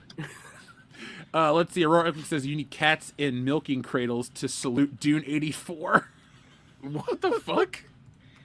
Also, Aurora Uplink says the cast of women and men in Dune 84 were amazing. Oh, that's what it was. I was like, what the hell did you just... It was a crazy cast. No, it was. It really was. Adam Wofford, thank you very much for being a member for 12 months. The TV series Dune takes place 10,000 years before the movies, ending for part 2. They left out Paul and Chani's child was killed by the Emperor. Palpatine? I didn't realize he was in Dune as well. Yeah. That's where he was at for most of those other movies. I'll get it on Audible. Maybe I'll read Dune if I'm ever taking like a cross-country road trip by myself. I'll listen to Dune. That'll get me from here to like Iowa. Mars. No, it's not going to take 40 hours to drive to Iowa. I'll be to California in 40 hours if I really try. Well, why would I go back? It's burnt. So thank you, True. Adam Wofford. John Thomas says, the 80s Dune was a good movie. Sorry, not sorry. There was Dune, the TV show in the 90s. I think HBO, Oscar to Sexy Nun movie, or the Alphabet Mafia movie wins for spite. What's the Sexy Nun movie? Is that Zoe Saldana? Which one? The Sexy Nun movie. I don't know what... No. If I type in Sexy Nun movie, I'm going to get something else on YouTube. You're getting something way different. Yeah, I don't remember that one, player. I mean, is that Sydney Sweeney? Because she deserves to win an Oscar for something. For Madam Web. Do love me some Tilda Sweeney. Wait, what did you just say? Tilda Sweeney? Oh, that's what you said. I was like, I do love me some Tilda Sweeney. No, you love Tilda Swinton. I think she's an actress. That's all I can say about her. But John Thomas, thank you very much for your super chat. I'll check out the Dune 90s television show. I love 90s TV sci-fi. I love syndicated action shows. Dion and I have been known to hang out and watch 90s action TV shows just for hours on end. Like, everyone else is like, why are you guys still watching this? And we're like hooked into the story. We're like, did you not see Bruce Campbell appear on Xena Warrior Princess? Let us enjoy this art. Aurora Uplinks, thank you very much. I am convinced that Neil Breen is a tech genius. We need to harness him for good. Someone get him more machinery and have him build it. He just needs funds. Should Neil Breen be a part of Attack of the Killer Burritos? Could he be the first? Ideally, probably not, but it would be hilarious. Oh no, he wouldn't have a say in the film. Should he just die on camera? Oh yeah, absolutely. Neil Breen, the OG, the likable UA bull. I wish we could get Kim Kardashian to die in our movie. That's always been my dream, is to kill Kim Kardashian in a movie. If we make enough of them and we get well known enough, we might be able to pull that one off. Be like, hey, we want you to be in our movie. Really? What is it? You're going to hang out on a beach in a bikini, and then we're going to have this giant green screen puffy thing fall on you. Yeah. And then that's going to be the monster. Oh, okay. Be like, you're going to hang out on a beach by yourself. Have you ever seen the end of Halo Reach? Because, well... We're going to watch it from a first person over sunglasses crack underneath the burrito. Yep. Oh, my God. More Neil Breen Attack of the Killer Burritos from Overkill161. You get funding for Attack of the Killer Burritos. $100 in Applebee's gift cards. But Neil Breen has to star or direct the movie. What do you do? Not Applebee's, because I think they're failing. There's only like 4 left in the U.S. We take Applebee's and we trade. Future endeavor Neil Breen. Yeah, we send him to TGI Fridays. There you go. That's better, I guess. No, those are completely gone. It sells Scooby shit on the walls. Yeah, shenanigans. Yeah, we don't have Neil Breen direct our movie. Like, if Neil Breen directs the Stealing Solo movie, something went wrong. Like, somehow that guy directs Harrison Ford. Very wrong. Either something went wrong, or he has a lot more money to give us than we thought, and that's how it happened.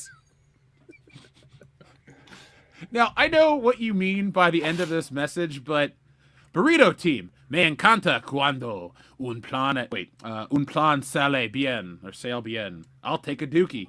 Well, I know what you mean by the button, but just the way that the super chat ends with "I'll take a dookie" gets me every time. Phrasing. Phrasing is right. When you gotta go, you gotta go. Well, I gotta go right now. What's that smell?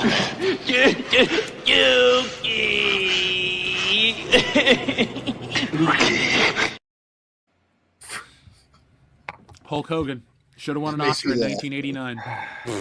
I won't go that far. Yeah, I agree. Joseph Bienowicz says, Jason Statham is Uber food driver in a world with no tips. He delivers food to a house that has domestic violence. He must save her from the abuse. You didn't give me a goddamn tip. I would watch an Uber Eats movie starring Jason Statham. Oh, yeah. If Jason Statham was in the Gran Turismo movie, I would have saw that too. The beginning of the Uber Eats movie is like he's like his house gets foreclosed on, his wife leaves him, and he has in a small shitty apartment. He has to do Uber Eats. Is the only way he can get big money. And somehow he gets in some action movie shenanigans or something because of that. He's just to transport some guy's across town. Somebody makes a order. Yeah. That's what happened to, what's his name, Frank somebody. That's what happens to him in the future. But no, like, the Uber Eats order is actually like a secret chemical weapon that's been like swapped out with the normal Taco Bell order. And Jason Statham doesn't realize he's a mule for this, and he gets like a phone call on the app, and like he doesn't know the number. He just sees that the customer's call is like, you need to come to this location right now. We have your daughter. And he's like, what? And he has to like run all over LA with this like nuclear burrito. Nuclear burrito. That's our next one. Nuclear burrito. Nuclearito. Nuclear can be like that what is it? That major TV movie in the 90s called Nuclear Train or Train A-Bomb or whatever. I don't know. It was something like that. It was like Nuke Train or something. Yeah, it was like Nuke Train or whatever. I remember that. I'm trying to remember the name of that one. Yeah, it was. Yeah, it wasn't very good. Most of them aren't, Nick. Yeah, most of them aren't. So never judge yourself, buddy. We Jeff and I will always be on board with this. I try to remember, I don't think it was like Nuke Train. I'm gonna have to run through the old memory because I know exactly what one you're talking about. Oh, Atomic Train. Atomic Train. Atomic Train. Yeah, I think it was Atomic Train. Yeah. Treat Williams? It may have been. I might be in the minority here, but Money Train is better than Atomic Train. Oh, 100%. 100%.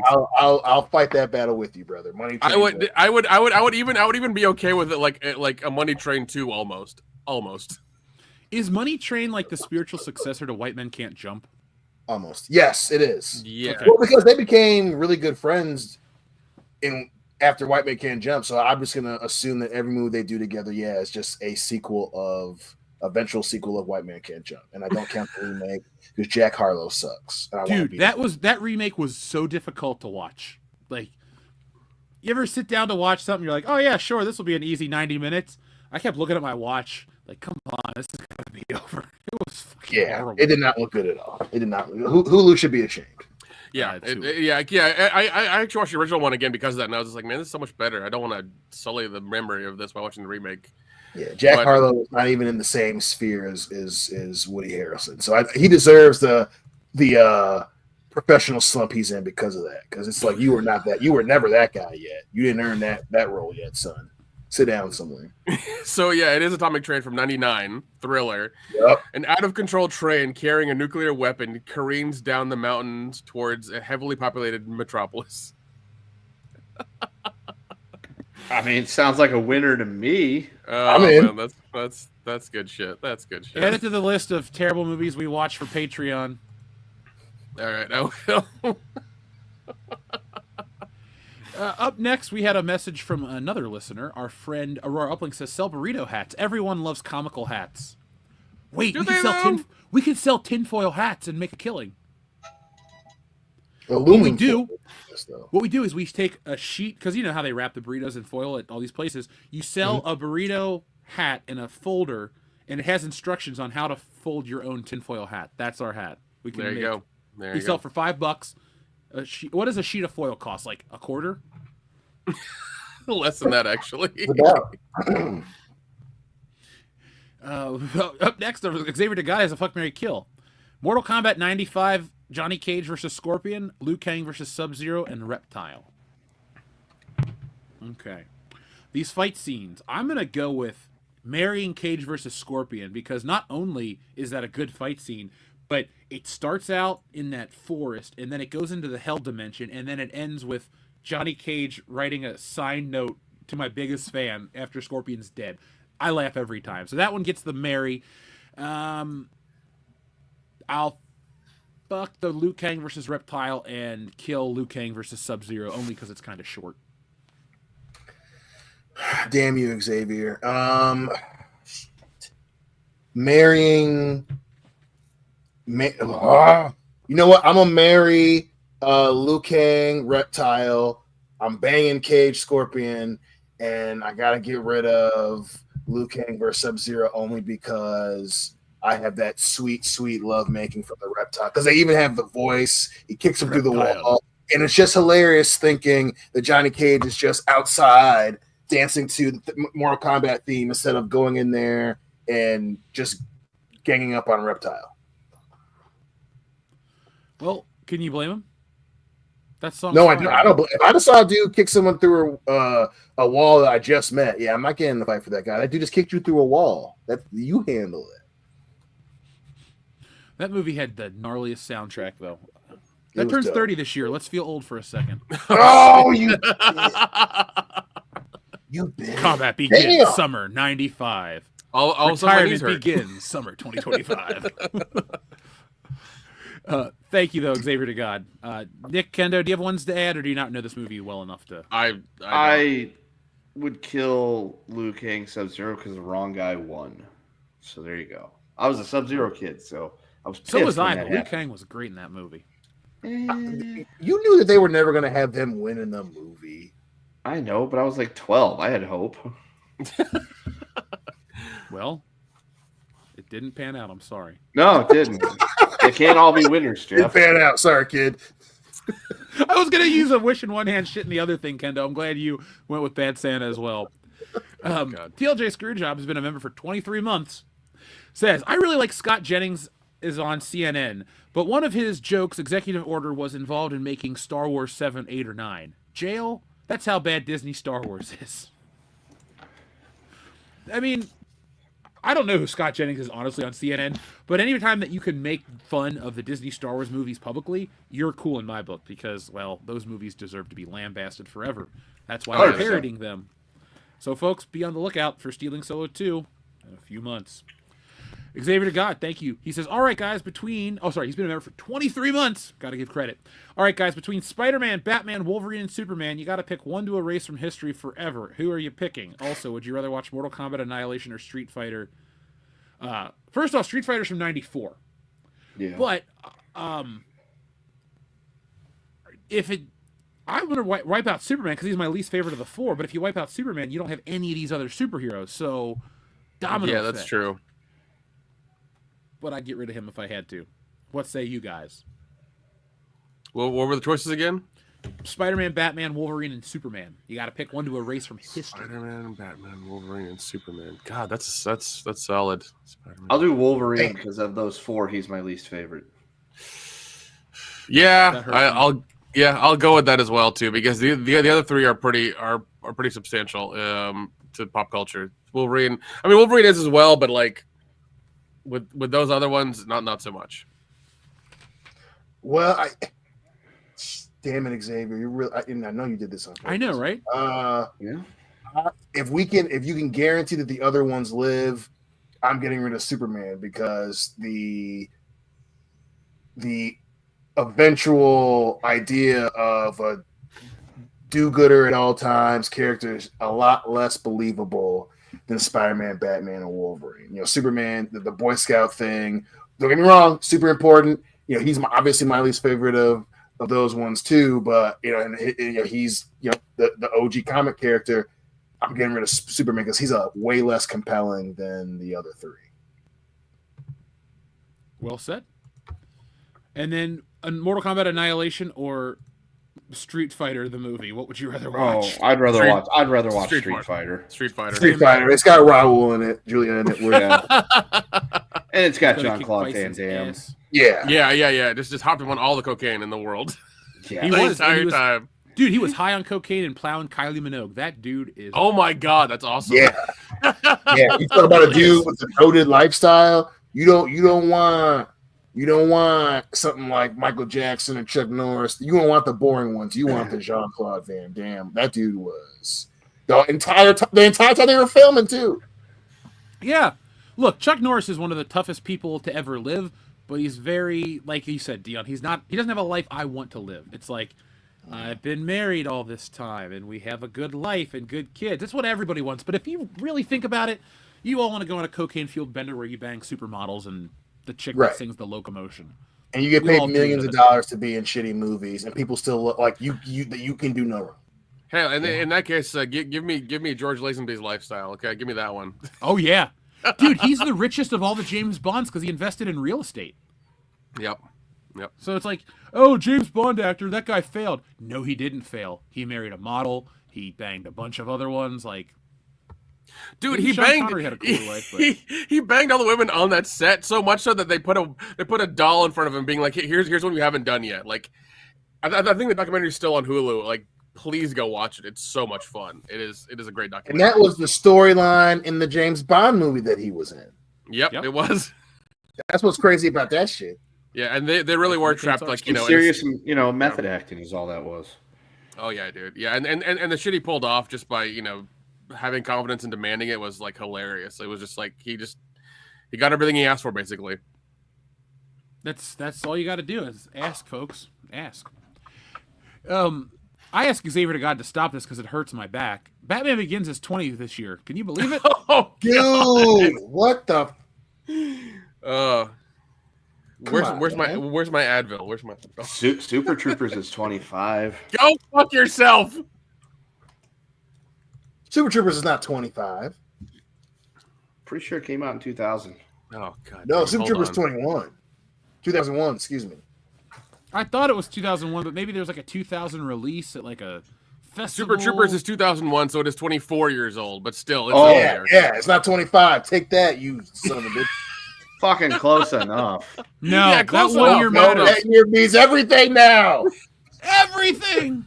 Everything. I'm gonna have fun clipping this show because I'm having fun. Yeah, you are. Yeah, you are. Let's talk about another topic we have. Folks, thank you very much for all the support you give us, and thank you for the excitement you bring to the show each and every week. We love doing the show, and we're going to keep on doing it.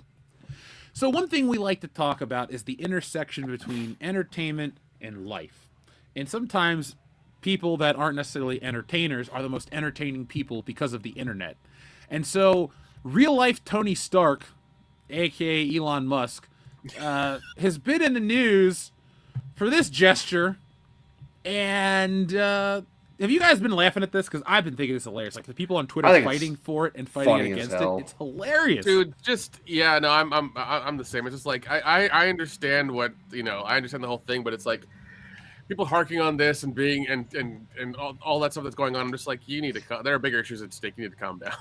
Right. Yeah. Well, I would. I've definitely been laughing, but my laughing at it is you get what you vote for, because this would all be super hilarious if he wasn't going to have official places in the government, and your best argument for this is that he's just an idiot. Best case scenario. But it's still hilarious why people get all like that part is still funny. And I love people on both sides arguing that like it is objectively top down. That's hilarious. That is hilarious. Holy shit, is it hilarious. You go on Twitter, X, because you got to promote the channel. I got to do the stuff. But going on X is like an event. Like it's like deep sea diving. You have to like gear up for that shit because you never know what you're going to see on Twitter. And I have been seeing the memes of this. I've been seeing this go viral all week, and it's just making me chuckle. So I had to know what you guys think because... I did see something funny, though. During our last blizzard, because we have them in Ohio, I saw a Cybertruck stuck. So that was pretty funny. Oh, God. You mean those things aren't built for inclement weather like that? No. Don't they explode in sub-zero temperatures? Allegedly. I think so. A friend of mine has one, actually. Load outside of Trump Tower, too, apparently. Oh, God. Well, his casino in Vegas. Yeah. No, my buddy's got one in Chattanooga. He loves it. Absolutely loves it. Can you, when we do the stabbing cabin, can you go borrow it and just drive it down? I'll ask him to come down that weekend or whenever we do it, and I'm sure he will. He'll love to come down and show it to us. So, I just want Kendo to make fun of him for 2 hours straight. He's a good dude. He'll take it. He's a good dude. You spent how much on this? You could have had a real car for half the price. Well, he didn't. He didn't get he didn't pay extra to get it earlier and get like the engraving bullshit on it that would have come with it at some point. So he didn't do that. So I should buy one and get the WCBS logo laser etched into the front hood. But it'll be the mirror image, so when people see you coming in the mirror, it's like, what's world class bullshitters? That'd be the best branding ever. I keep trying to convince him to get the car wrapped like a warthog. So that'd be awesome. Hopefully he'll do that. Hopefully he'll do that at some point. That is one of the actual cool things about those things is that you can get it customized the way it looks. So, you could have one that looks like the Warthog from Halo. You can get whatever you want written on it or something like that. Or, you could, just slap a bunch of shit on there and make it look like a NASCAR going down the road. The sky is the limit. I've seen two in Atlanta that I keep seeing over and over again. One is just very glossy black and one is a very glossy white. Susan Dolan says, can't people recognize a meme anymore? Of course we can. Oh, I don't think a lot of other people can, though. That's the... No. So, I got into this deep rabbit He was just giving his heart to everybody. He was giving his heart to everybody. That's all he was doing. My heart goes out. I love Titanic. My heart will go on. He was just giving his heart, man. That's it. He was just doing that, And God bless Celine Dion, too. She's going through some health problems, I found out one of my local friends, I won't say his name on air, but I found out one of my local friends knows way more about Celine Dion than any human on the planet. Oh dear Dion, Lord. you know who it is.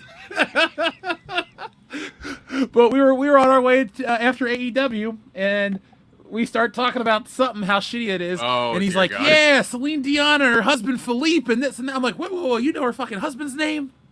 He's like, yeah, my mom was a big fan of the 90s. I'm just like, that's the excuse. That's the excuse. Right, Apparently. right. You know, it's funny. Clone Geek is not in the chat tonight, and I actually watched his. He was earlier. Oh, he was. I finally watched that anime that he always talks about, ghost stories, because I'm going to cancel Crunchyroll next month, and I was like, oh, I'll finally watch that. I heard they're coming back or something. They're trying to come back, or I don't know. Well, no, Crunchyroll's still kicking ass. It's got tons of anime, but I don't. I've been watching Dragon Ball Z. That's how much I watch anime. It's like, oh man, I'm working on the comic. Let's put on Dragon Ball Z and not watch it. Dude, I got Netflix for 1 month just so I could watch Squid Games 2. That's it. Dude, It was good. I loved that second season. It was fun. It was I'm ready for the end. Yeah, I'm also ready for the end of Stranger Things. Yeah, but for different reasons for me. Like, I'm ready for Stranger Things to just end because those kids are older than us now. And it's just like, you're still in high school? All right.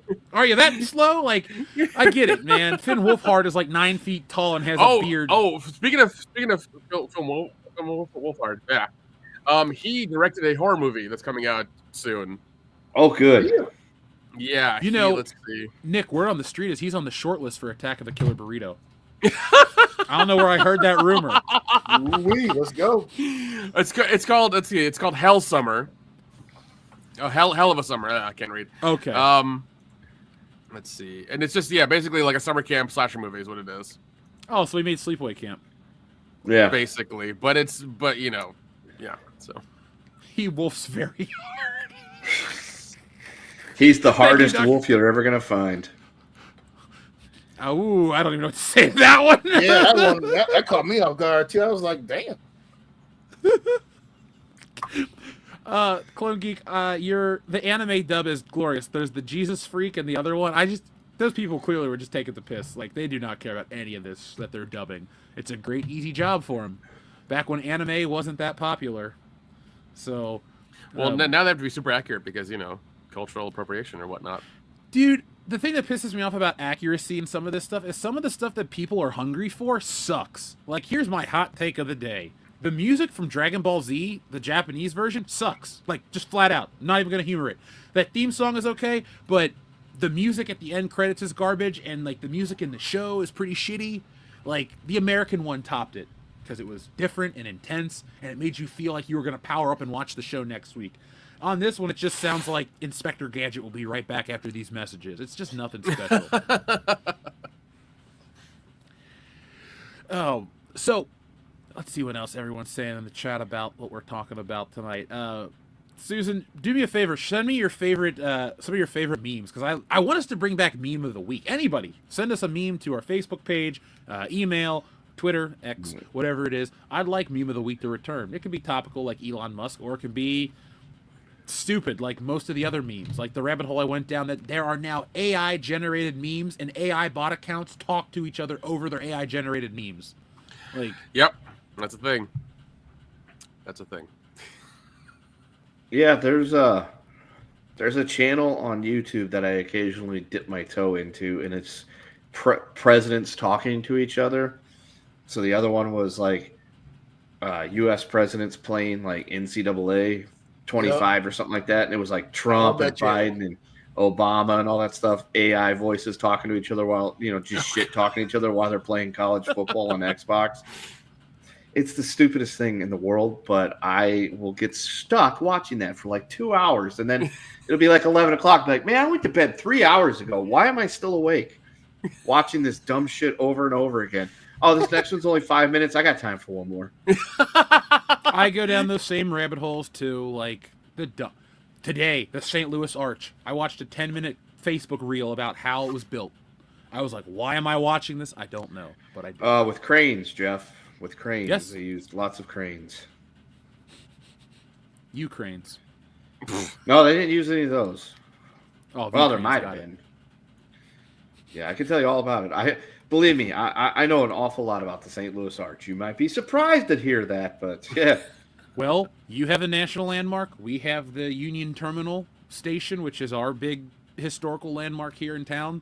So when we hang out and we eat cheeseburgers, we can tell each other historical factoids back and forth about said respective places. Yeah. That'd be a really boring stream, but it'd be really funny. Yeah. Like they put it in, and they put the cornerstone piece in, and then they opened up Busch Stadium, and that's about it. You can take an elevator to go to the top. I've been there. Is it pretty cool? Yeah, it sucks going up because you're in this cramped elevator, and the last time I was in it was probably like 10 years ago, and even then it was just like, this is awful. These things stink. This is not nearly as fun as exciting as it was when I was a kid and I went up in it for school. And it takes like 5-6 minutes to get up there, and then you finally get up there, and you're just like, okay, cool. There's St. Louis. I can see, the Federal Building. There's Busch Stadium. There's the hockey arena. There's where the Rams used to play before they moved. And then you can look out the other side and be like, oh, look, there's East St. Louis. And that's about it. And it's like, And then you got to queue up and then get back in the thing and go all the way back down for 5 or 6 minutes. The best part is the museum. There's like 2 museums underneath it. There's the Westward Expansion Museum and the Arch Museum. And that's actually the best part of the whole thing. Is the museums. The adult me enjoys the museum far more than riding up the arch to go look out at the little windows from 630 feet up and be like, man, I hope this fucking thing don't just suddenly fall down. Or I stand on the panel that's really just weakened. Well, Kendo, I'm just glad you survived it. Yeah, well, if they gave battle stars, I'd have like 20 of them for all the times I've been to and up inside the arch. Luckily, the last time we were down there, the wife is not too keen on heights, so I did not have to get in the damn little thing and go up the arch. It was one of those things. She's like, we took pictures. She looked at it, was like, oh my god, this is so cool. I'm like, yeah, sure, okay. Do you want to go inside the arch? Please say no. And she said no, which she is the size that would be perfect for going up inside the arch in those little things because she's only like 4'11", so she'd fit in there perfectly. And I'd be sitting there going, God, this is so uncomfortable. I guess I should just not go. No. None of us should get in that thing because unless you are, it's got a death curse. If you're less than 5.5 feet tall and 140 pounds, you're going to be miserable riding in that thing. Oh, jeez, that's a small elevator. Well, it has to be because the arch, if you go to it, it's, got a wide base and everything, but it gets skinnier as it goes up, and those things have to ride inside of it. They used to let you walk up and down it, and then some dickheads decided to crash planes into buildings, and they don't let you do that anymore. Sure. Clone Geek, I was actually thinking about us finding some kind of crappy anime to dub ourselves for fun. Like, seriously, I think it'd be great if we got together, we figured out our characters, we did it like this. We all got high-quality studio mics, and we just dubbed our own anime. I think it'd be hilarious. Even if it's just one episode. Well, it doesn't even have to be anime. We should just dub something. Either do, like, fake commentary over sports, or dub an anime, or, like, do our... Take a French film and translate it, but be completely wrong. There you go. Yeah, that'd be perfect. Oh, they're talking about cheese. They said fromage. Yeah. I'd watch that. I mean, you'll make it, so in some way you'll have watched it. No, what we should do? We should take the old Godzilla movies and dub them ourselves. Oh my god, yes.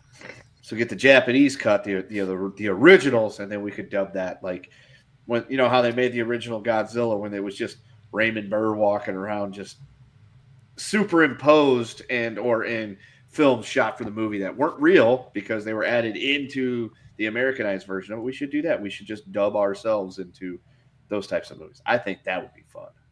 I think it'd be fun too. That'd be fantastic. Because that would give me the chance to go, oh, Godzilla. That's all you want to do. To be fair, it would be funny. I mean, you're making us laugh right now, so I agree. Folks, awesome. 2026, we'll go dub something for you guys. Maybe we do a step. How about we do our own little series called Go Dub Yourself, and it's just that. It's just us dubbing ourselves into all sorts of different shit. Yeah. We'll even dub ourselves into like American English speaking movies. We'll just like cut their audio and it'll just be us talking over it. Yeah. I've always wanted to be the voice of Steve Martin in the Pink Panther film. So that's what I'm going to go for. See, there you go. We could do that. I would 100% watch that and then finish it and then watch it again because that sounds absolutely hilarious. And then I would buy the Blu-ray. Not anymore. You're not. We're gonna have to get the yeah. As long as it's not as long as it's a Sony movie. If it's a Sony movie, no, we'll have to get that for extra price off of like Shout Factory. We're Vinegar Syndrome men. I have a feeling they're going to call us for Attack of the Killer Burritos, the box set. It just comes wrapped in foil. The box set. Oh my god. Oh my god. It should be scented like cilantro and beans. That's even better. Your movies smell delicious, man. I know. Oh my and you got to open it with a lime wedge. It comes with a lime wedge like box cutter. I just want a lime wedge box cutter. How cool would that be? Oh yeah, I'm in. See, we know good entertainment. Yes, we do. Yeah, we are world class after all. Yeah, we're world class. Yeah. Xavier God says the dub cast for Dragon Ball prefer the Kai dub because it's accurate, not thinking us kids are dumb like the original. The Z dub changed and censored the story. Well, Xavier God, I don't disagree that Kai is an easier digestible version of Dragon Ball Z. And I've been watching some of the filler ones in the background, and I don't dislike them. I'm a firm believer of yes, anime is cool to a degree. Manga works. These shows are interesting. But I always hate the theme songs, and I always hate the music. It's just, I'm not a fan of Japanese music at all. I feel like they have really cool shit. Outside of their video game music is 10 out of 10. Like the Mario Brothers theme, Koji Kondo, all the Zelda music, Koji Kondo. Metroid music, probably Koji Kondo. My point is, they can make great music for all these other forms of entertainment, but outside of the Lupin the Third theme, every anime just is like crappy rock music to me, and I chuckle every time it comes on. I'm like, oh, here we go again. Skip intro.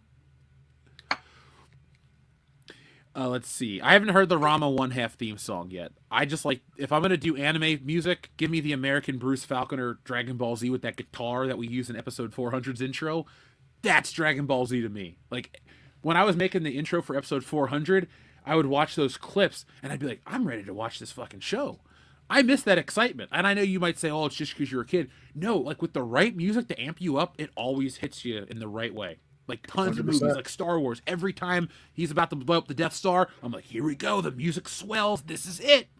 Music is such an integral part to this stuff. I see you shaking your head, Dion. Oh, yeah. Hell yeah. Yeah, that's why the anime episode of South Park is my all-time favorite because of the music. Hey, let's go kick ass, Protect my balls.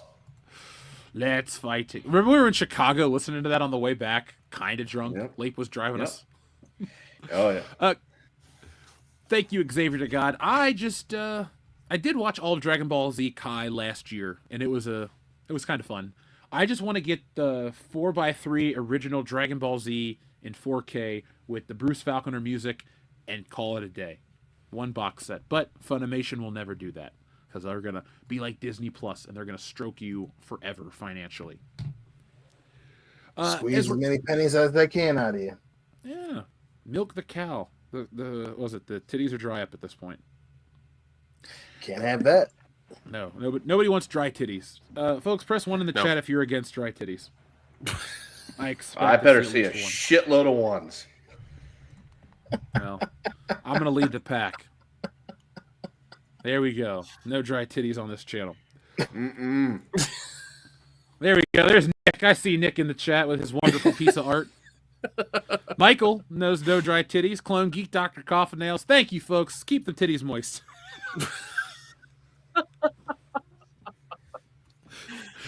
Shrubbles08 likes moist titties so much, he gave us 70. 69 plus 1. There we go. Guys, we always dump on Disney. We're not fans of the product for the most part.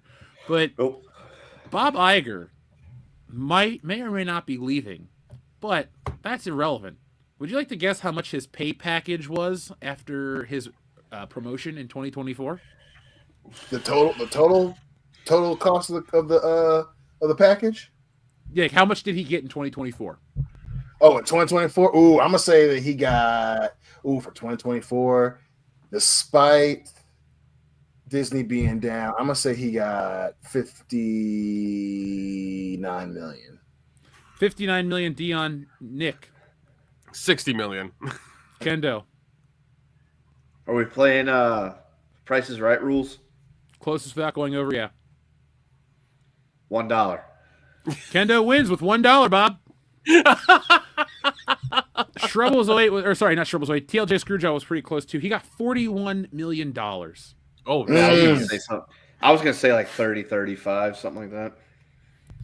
I want to know how to become a a Disney executive. I would love a $40 million paycheck. You gotta do a lot. You gotta do a lot of nefarious shit that nobody knew about, like back in the day. Because now everybody can everything.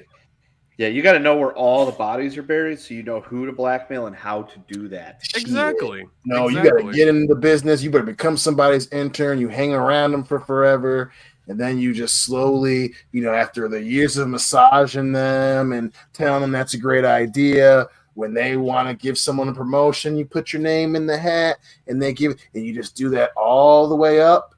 And then all you got to do is any projects you have, one has to make money. And then they will pick you and completely forget about all your other fuck ups. Because that's corporate America, baby. That is true. Yeah.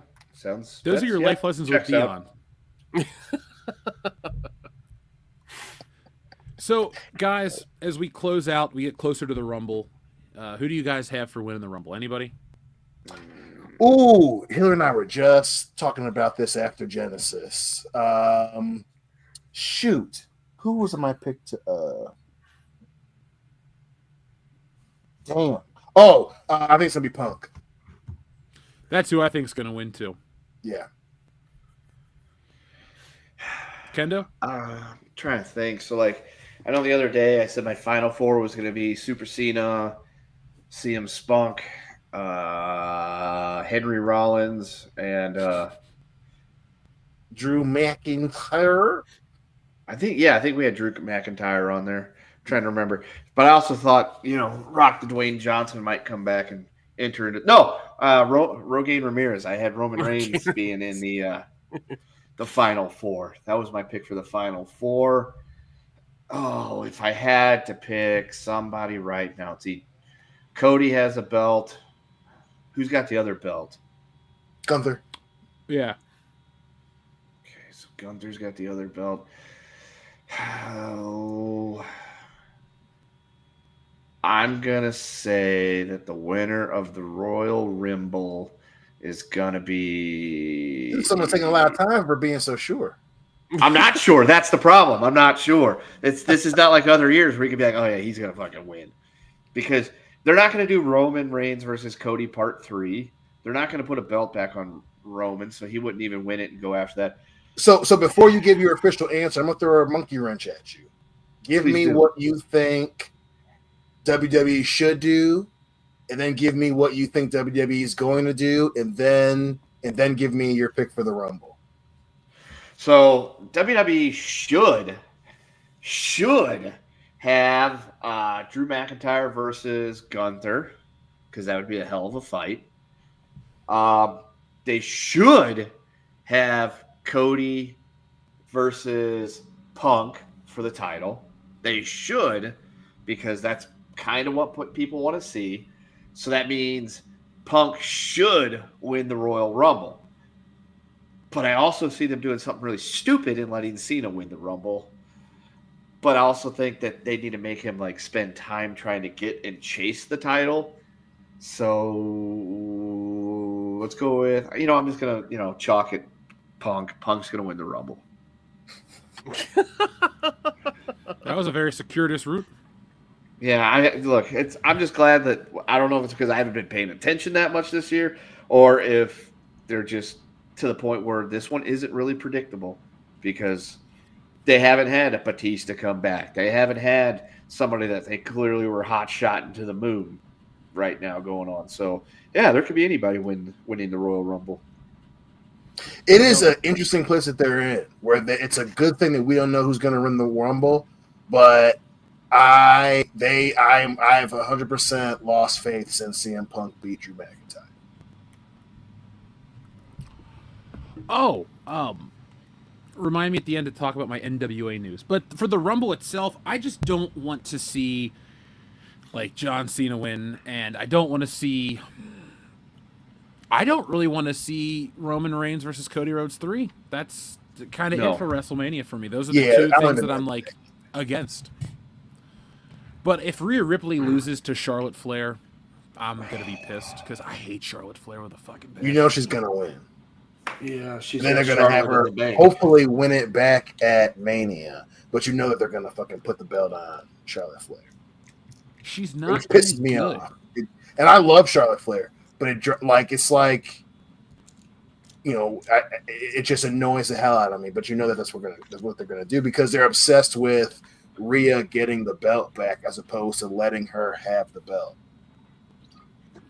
I just want to see her like smoke Charlotte Flair and call it a day. I hope so.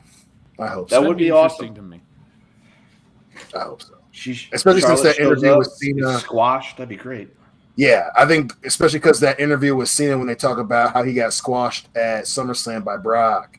I'm hoping that has had an effect on creative because I think that's the play for Rhea is to have like she needs to be in her, you know, Batista post 21 where she's the fucking shit and she's the champion that everybody wants to see.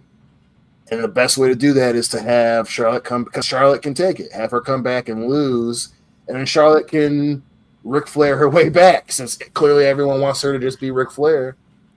I think that's the best play, but you know, for whatever reason, WWE, well, not for whatever reason, but WWE is absolutely in love with Charlotte, and they're going to put the belt on her, and then they're going to have her walking out, and they think that everybody being pissed about it is, you know, and then they're going to have Rhea have to work her way back to Mania again, and it just annoys the shit out of me. I did have a thought the other day, and so hear me out. That's scary. So Punk wins the Rumble. Punk goes and beats Cody to take the belt off of him. And we have our Summer of Punk Mark II. And Cena chases Punk for the title like he did before. And then Punk loses it to him at SummerSlam. So that way Super Cena can get his 17 titles. And then Ric Flair's off the thing. I know we don't want that. But I don't think he's going to do it. I don't think he's going to do it. You also got to remember the title they're chasing is the Ric Flair's record, and whose name is pretty much mud at this point, besides Hulk Hogan in the wrestling industry, Ric Flair. So that's why I think we're going to get a second Summer of Punk, and it's going to end when Cena takes the belt off of him. Now, are you saying that he ends it at the summer, or does he end it at the end of the year? Oh, I think they'll take it away from him sooner than the end of the year because they need to then turn around and start building towards the next WrestleMania. And we already know Cena's not going to be there because he's retiring this year, supposedly. So what bigger place to take it off him than the Summerfest? I know Cena's a good guy and does Make-A-Wish for the kids and all that, and I respect him, but... And he hawks McDonald's now. Yeah, I know. Those Facebook reels are everywhere, but... No more wrestling. Like, let Cena do everything else. He's a fine actor. I enjoy his movies. I never need to see him wrestle again. It's a brapid don't in my book. Please don't give me John Cena. No, listen, I think the way he cut that promo on Netflix Raw, I think that they're gonna ask him if he wants to do it. And you know, as much as I can't stand the Super Cena character, I think he's actually gonna say no. You know, despite how he feels about Vince and WWE and all this stuff. I think he's that he is cognizant of backlash specifically to Super Cena. And then the way that people reacted when the Dr. Thugonomics came back, and then the way that people reacted when he and Bray had their match at WrestleMania, the Firefly match or whatever. I think he realizes people are done with George Super Cena, and I think he knows him winning, breaking Ric Flair's title reign is a bad thing. I think he knows that. No matter what Yeah. Simon Miller says, and I love Simon Miller. You still watch that guy? I do, mainly because I disagree with him, but he's a positive dude. I like him a lot. But yeah, his whole thing, I disagree. I think Cena breaking Ric Flair's record is a bad thing, and to Cena's credit, especially after the promo that he cut on Netflix Raw, I think he will say no. I don't think he's going to try to break the record. Oh, I never said it was a good thing, but you said what would. No, yeah, I'm not saying you're saying that. And WWE would have him break the record because that's what WWE does. They always do the opposite of what they should do, at least historically. Yes. TKO WWE, we'll see, but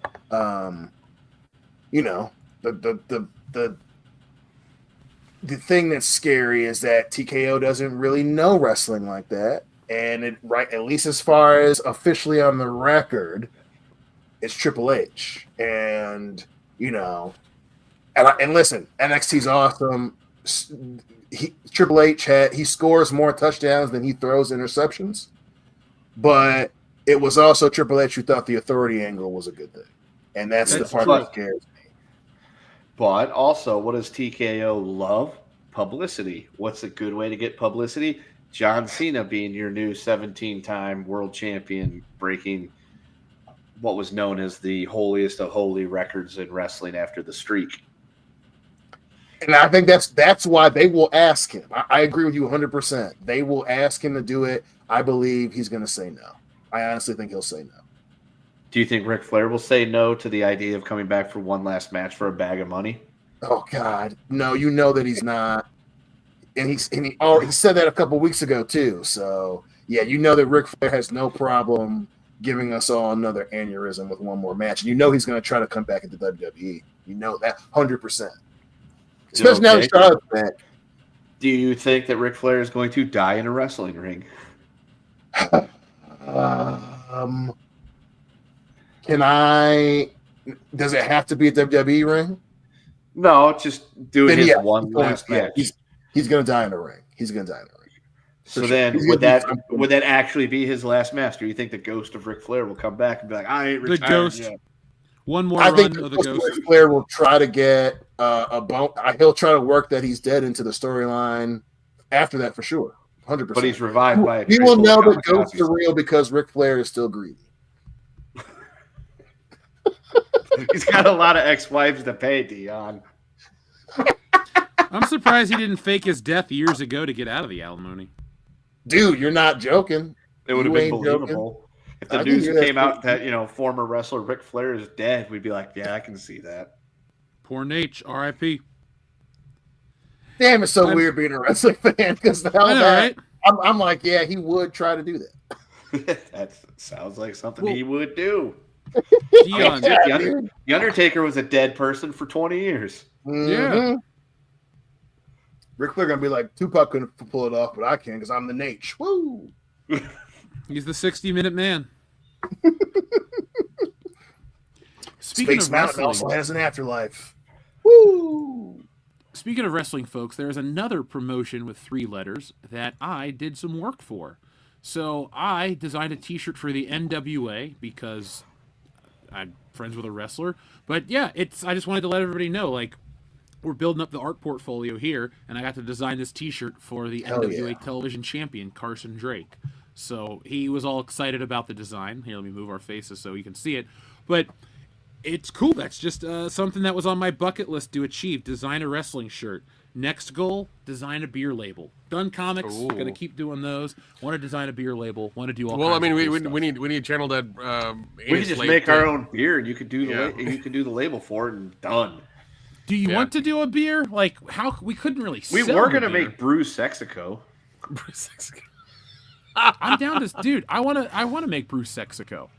I want to make Brew Sexico. Yeah, we just got to call Channel Dad and Dina. Yeah, we need like 5 or 6 bathtubs, some water, and a shitload of hops and yeast, and whatever the fuck else we decide to pour in there. The more hops, the better. So that way, Late gives it a good review. I don't think we should do bathtub brewing. I know a guy that's got his own setup. We'll just go over to his house. I don't want to better. That sounds I don't want to better. go blind from drinking my own beer. Yeah, let's not do that. Let's not do that. We'll call it Nick Brew. It's the official bathtub lager of WCBS. Be like, do you ever drink bathwater? Nick has, so here. No, dude, one time, goddammit, I could ream for it the whole time. How much did you pay Belle Delphine for that? I don't want to talk about it. Those records are private, Jeff, at least until 2032.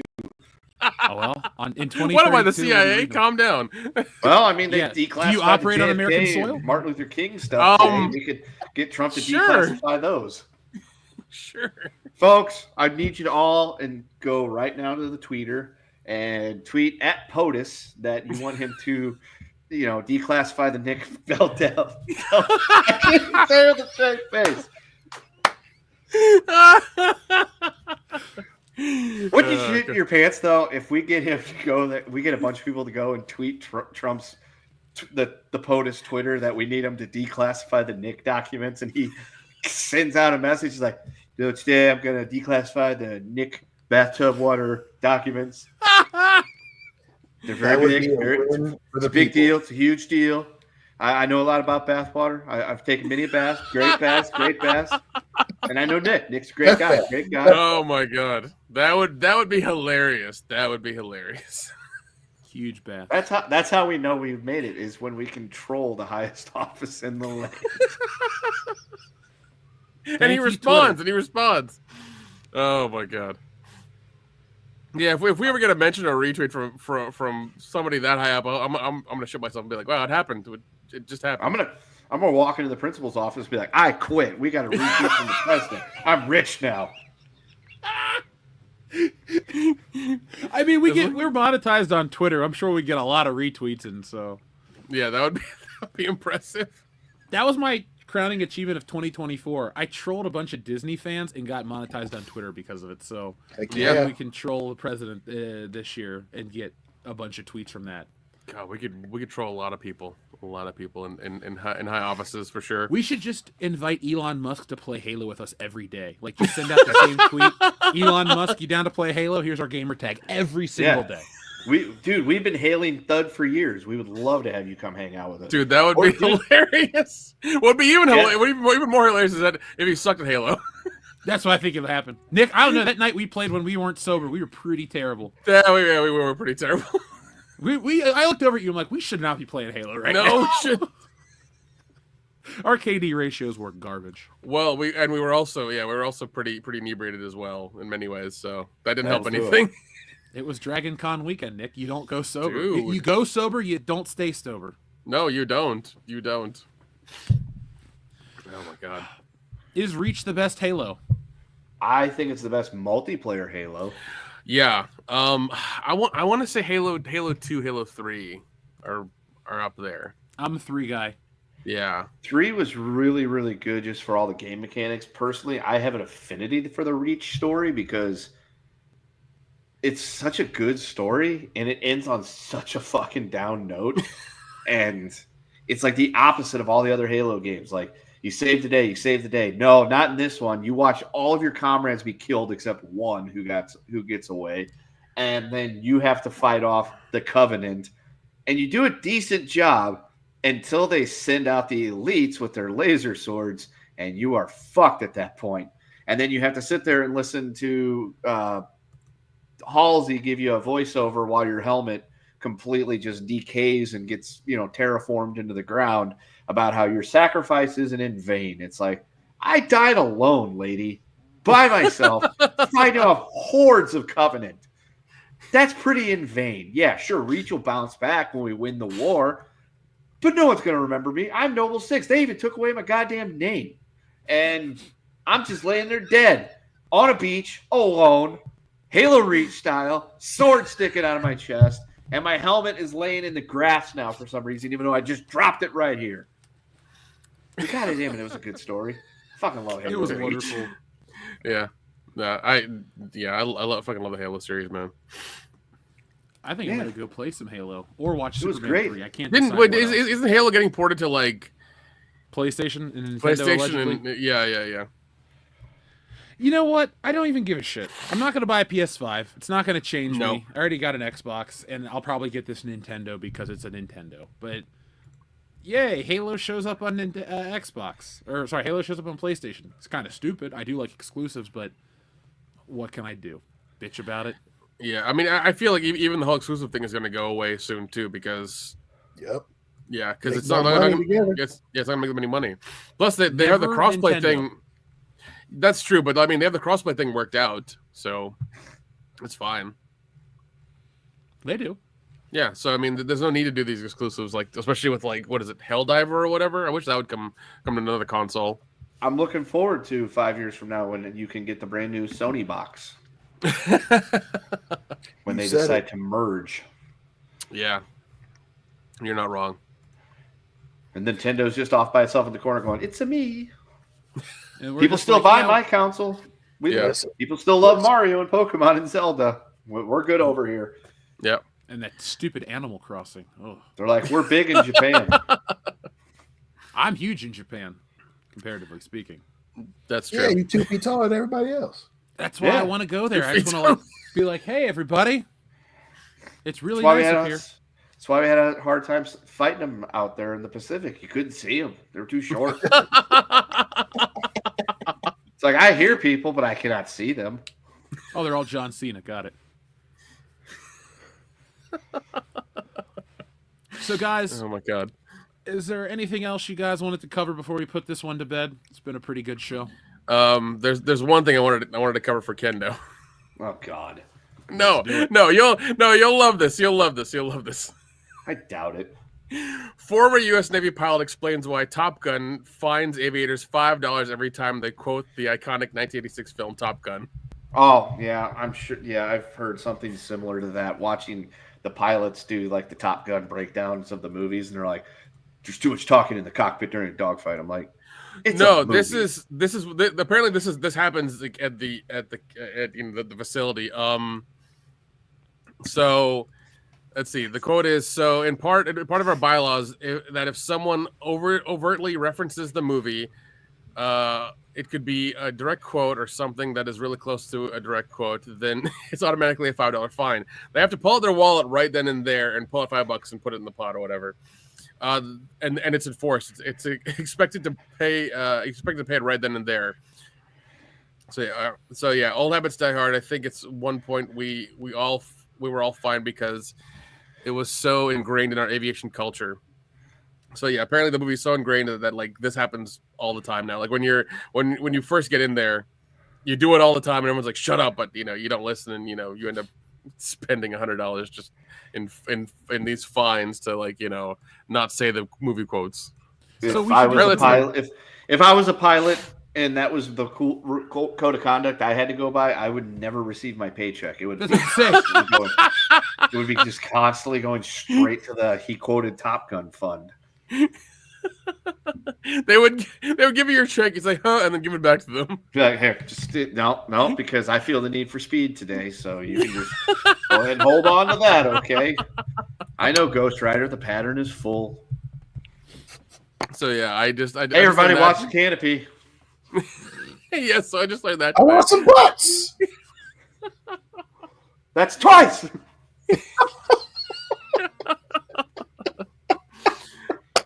Be like, hey, Nick, you got the number of that truck driving school?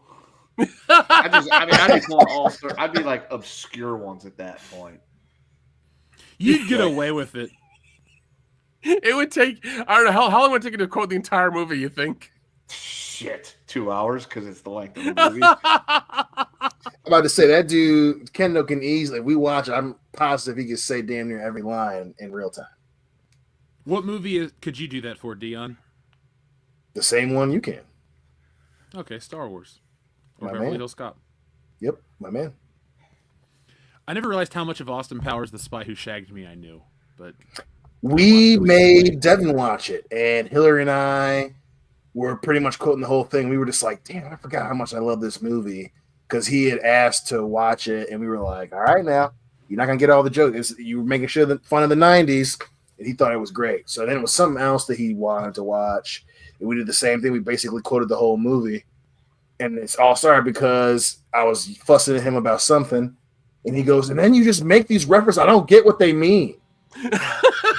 Well, no shit, kid. You You're gotta not watch supposed a movie. to. You're not supposed to. Yeah. And I was like, you're not. I was like, you're gonna watch all these movies because your friends are chumps. And he watched. It was God. What was the other one? I'll try to remember before we close the show. But it was another classic movie that we love, and Hillary and I were quoting that shit. So you should show him Wayne's World because he won't even get that. Like he won't understand what are they talking about? It's like, dude, you just had to be there. Had to be there. So you know what's crazy? Even though he probably wouldn't get the first one, all these goofy ass Gen Alpha and whatever the hell is after them, they all love. One. What is it? That's the latest one, Alpha. Is it Alpha? Yeah. So all these Gen Alpha kids, they all have seen the clip from 2 where he does the joke about the ads, and they all got that shit. So surprisingly, all these goofy ass kids, they get the whole ad thing. But yeah, I'm gonna do that and report back to everybody here. Cause that shit made I busted out laughing because one of their meme channels did the ad bit from 2, and they loved that shit. They thought that was hilarious. And we were like, yeah, we were kids when this came out. And they were like, what? Yeah, we were 3 and 4 years old respectively when Wayne's World came out. So yep. I saw it in theaters. I did not. But somewhere in this office, I do have a theatrical poster from Wayne's World. Oh shit, that's nice. Right, yeah, I bought it with you at Dragon Con. Oh yeah. It was nice. Well, Kendo is going to be broke in the Navy, and Nick is going to troll him the entire time. Yeah. Sounds about right. Yeah. I mean, the article I sent you guys, was just like apparently the instructors got so tired of it, they had to, make that a hard rule so that people would stop doing it. So I just thought it was hilarious because I heard some guy reporting about it today, and I was like, that's real? Like, that's fucking hilarious. That the movie affected them that much that they had to do this. That shit was the military to have a sense of humor? Not really. Yeah, me neither. Maybe the guys who get out of it afterwards have a sense of humor, but not in it. I pissed off an entire class today by giving them the entire rundown of the electoral history of the United States. It was awesome. Good, they need to learn it. Because it was funny. One of the kids said something, and I was like, it was right as school started, and I was doing Sporkle, and it was, can you guess every president with a vague clue? And I was just knocking the shit out of this thing. And I got to the end, I'm like, it's got to be Fillmore. They hadn't used Fillmore yet. And one of the kids was like, what are you talking about? I was like, oh, it's this thing about the presidents, and there was 47. They're like, no, there's not 47. I'm like, yes, there's 47 presidents. They're like, no, because they said something about how like it didn't count because Trump's already been president before. I'm like, it's a different presidency. See Grover Cleveland. In fact, and then I just went all the way back to the beginning. I was like, Washington got elected, and then he left, and we got Adams, and Jefferson was the vice president. And I just fucking ran through the whole thing. And then the bell rang right after I got to Grover Cleveland. So when a couple of the kids that were in that class at the homeroom came back for the science class hour while they were all working on something, I was like, so here's where we left off. We left Alfred McKinley. McKinley was the president, and then he got shot by an anarchist, which gave us Teddy Roosevelt. And I just fucking went straight through the whole thing again. And they were just like, why are you teaching science? I'm like, why don't you read a book? That's their whole generation now, man. That shit is scary. Yeah, it's very strange. Like, you had the boomers who were working too hard to take care of kids. So they had the Gen Xers and the latchkey kids, and their brothers and sisters were us, the millennials. But I guess the boomers felt sorry for us, so they gave us trophies, which didn't work out too well. I didn't get any damn trophies. I'm just saying in general. I had to earn mine, okay? Same. So all mine say first place. Anyone that brings up the trophy thing, I just want to headbutt because you said perfectly. People bitch about trophies. Those came from the boomers. So no, when it did. Trophies, you're bitching about something that you did. Yeah. We don't do that because we were like, yo, we want to beat each other up. So we're going to make our kids fight. And, the winner gets the trophy. The rest of them are like, yo, you played. That's a boomer thing. So every time I hear that, I just roll. Same. Same. Y'all came up with it and then try to blame us for it. How the fuck we gonna ask for trophies? You know what I'm saying? Yeah. The way I see it is And what I'm going to tell my kid, be like, you see how happy that team is because they won and they've got a trophy and you're upset because you don't? Work harder. Yeah. You're going to go to extra practice. You're going to practice when you get home. You're going to work harder. And then maybe you might win a trophy one day or silver lining, get a huge paycheck. And that way you don't care if you win or lose. See the Cleveland Browns. Oh, man. But then the millennial parents fucked up and gave the kids iPads. And that's how I got Gen Z. Shit. Wow. That's how we got Skibbity Toilet. I'm going to skibbity kick somebody in the chest. I went into a GameStop, and there was a toilet about this big, and you press the plunger, and a head pops out of it. I was like, this is stupid. They got sweatshirts at my GameStop in the mall. And none of those kids are old enough to have any money to afford that shit. Yep. Correct.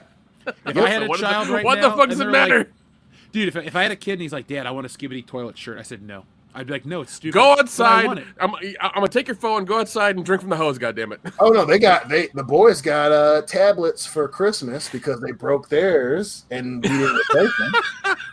And so their grandparents got them tablets.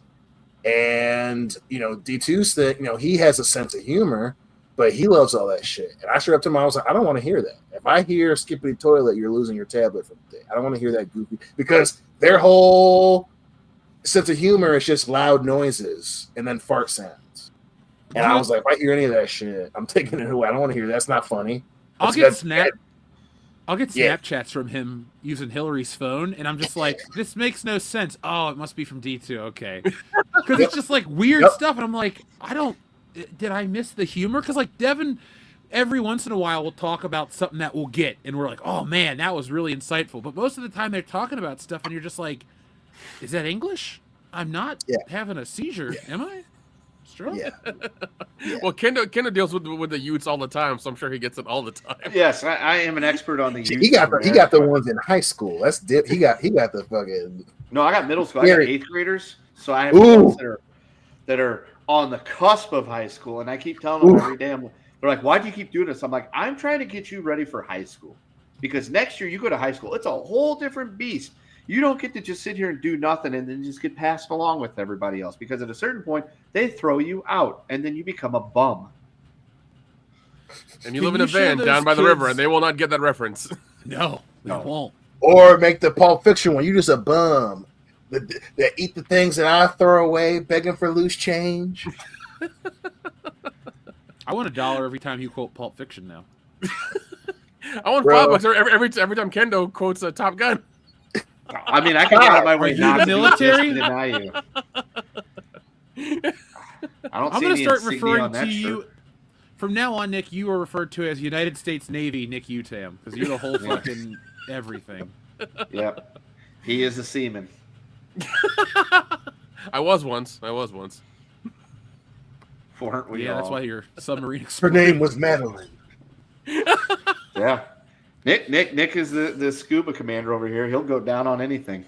Yep, Scuba Steve and his father, Scuba Stan. Hey, for the right price. Okay, goddamn it, come on. There you go, folks. Here, so the right price is right here. Here's a quarter. Go ahead and rat all one of the things off your face. Give me two of them. And then we got a deal. All right.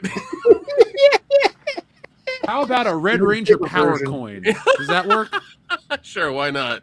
Why do I have this right here? I know. Because you a hoe too. Oh shit! I ain't denying that. We got a TIE fighter. What else is next to me? Oh my god! The snowstorm's hitting Nick hard, man. He's gotten real desperate. Yeah, that's his cocaine burrito. The cocaine. The funny thing is, it didn't snow on my side of Atlanta. Like, it's clear here. South side got hit hard. It was 2 degrees here the other day. We were dealing with that. Oh god, that's always fun. Well, shut the fuck up. You live in a fucking desert. Yeah, you have other issues that we don't have to deal with where we live. That's also 100% accurate as well. Yeah, we don't have the mob. It's 20 in our town. There's no mafia in Lansing. There's no mafia in Atlanta. None in Cincinnati. The Mob Museum is a big draw. In fact, I've been there way too many days. Yeah, I wonder the fuck why. I had an email earlier today that was like, "Hey, is there a way you could fit in a field trip for your kids to the Mob Museum?" I'm like, "I'm sure I could come up with some reason why we're going." They'll forge their parent signatures anyways. It doesn't matter.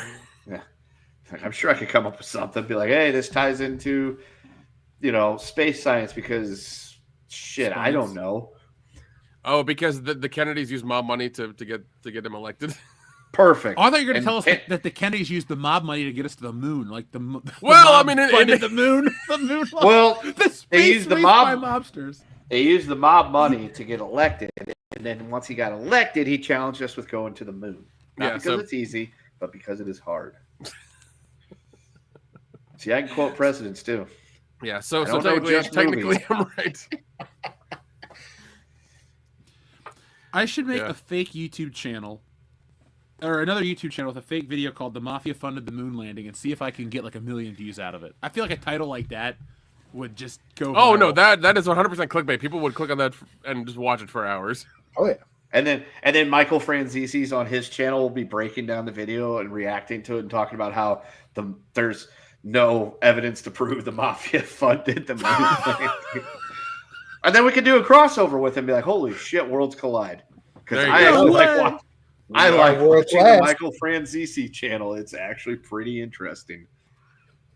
If you ever want an inside look at the mob, watch that guy's channel. He's got stories for days. You know why? Because he used to be in the mob. Jeez. Well, I gotta check it out because I do like. He's like a not whacked out Henry Hill. Oh, isn't Henry Hill dead? Yes. R.I.P. Henry Hill. So, guys, anything else you want to say before we put this baby to bed? Free ale. Happy almost Friday, everybody. No, make a video that the mafia paid to fake the moon landing. I think. Oh my god, that would be hilarious. That's even better. Listen, that's how we get some views. I'm not saying to not. I wouldn't put it on WCBs. No, we have a good name to. No. I love how Dean was giving me shit about money earlier, and now he's all for this shit. Well, duh. He wants a hot tub. He wants his balcony replaced. He wants a fuck. Yeah, exactly. I saw what I want. This guy, he had like a TV. Originally, he had like 9 TVs put together to make one big screen. He got an LED board installed in his house. It was a $60,000 setup. I want that. It's like what the arenas have. I need to have a video wall. Dude, so the dude that owns Granger up here in Michigan, he bought a house out down the road from us. And it was an old golf course that had closed. So he bought that shit, and he put a brand new mansion on there. They just turned apparently he kept the course, but it's all redid the fence and everything. And he got a brand new gator too, and they be out front shoveling and messing with the plants out front. So I get it. Don't get me wrong. Just because I want to sound, you know what I'm saying, progressive, I'm still just like Nick, as long as the money, the check clears. I like that. I like that. Deal's progressive on the outside, but only on the outside. Right. As long as it's convenient, you know what I'm saying. At the same time, I listen to Wu-Tang, Cream, baby. Cash rules everything around me. So me and Nick on the same wavelength. That's true. I disagree in public. I agree when we in line at the bank. Yeah, it'll be cashier's checks. We'll never go to the bank together because we're too far. Right. That works. As long as they're clear, man, that's all I care about. That's it. So episode 429 will always go down as the burrito episode. So thank you to Shrubbles08 who sent us the word of the day. And folks, Attack of the Killer Burrito might be a comic book in 2026. Whenever we make Attack of the Killer Burrito the movie, he's gonna get front row seat to the premiere, I guess. I think we should offer him a cameo. Agreed. Sure, we'll do that too. You could be the first person. No, sorry, the second person to be killed by a burrito. Because the first one, we're gonna parody Jaws. No, not Jaws. We're gonna rip off that Piranha movie where Richard Dreyfuss is killed in the opening. We're gonna get somebody we're gonna get somebody really famous to be the first burrito victim. Yes. Piranha 3D. That's the movies we need to bring back. We need to bring that shit back to Hollywood. When I saw Gianna Michaels on a movie screen, there you go. I knew it was her voice too, and like she screams off camera, like I know that voice, and then I was like, I know those boobs. That was the time frame where she became a Hall of Famer. So I'm with you on that. Yeah, she was a Hall of Famer for other reasons first, buddy. Right. That's what I'm saying. I mean, it counts. Doesn't matter what type of Hall of Fame. She's a Hall of Fame. Speaking of which, I think AVN just happened this last weekend. Oh, we gotta go. We gotta go. 2026. We got a place to stay. Yeah, we do. Kendo, what's the rules on bringing back porn stars to your house? Is it a little wiggle room? Because I mean, look, people are like, they're teachers' aid. Porn stars. People will do anything for money. Okay. So. Well, that's true. Don't wake the kid. That might be a hard one to sell the wife on. It's going to be hard enough to say, hey, I've got 3 people that are coming over that are staying for the weekend. It's going to be even harder to say, oh, by the way, they're bringing a bunch of porn stars back to the house. We wouldn't tell her. We'd wait till she's in bed because, you know. And it would be hard in a whole different sense. Goddamn right. I'm not married, so I can do whatever I want. Nick, same for you. But we got to keep these guys on the straight and narrow because they got families, goddammit. Fine. We'll buy them. We'll buy them a lot of lap dances. It'll be fine. No, we'll just get them really wasted, and we'll all have a good time. There you go. When we pass out, you guys can close the deals. Well, shit, we're never gonna close the deal because your ass doesn't ever pass out. That's true. That's Mr. fucking Iron Man keep over there. Keep everybody out of trouble. Yeah, that's true. You might be the most drunk one, but you're like, I'm watching. These goddamn kids act up. I'm gonna get them. Dion's the reason that there's a cuck chair in the fucking hotel room every time. Did I break you, buddy? You broke him? Yeah, you got him. You did. Oh, that was awesome. Oh, God. You got him and Kendo in January. I got him.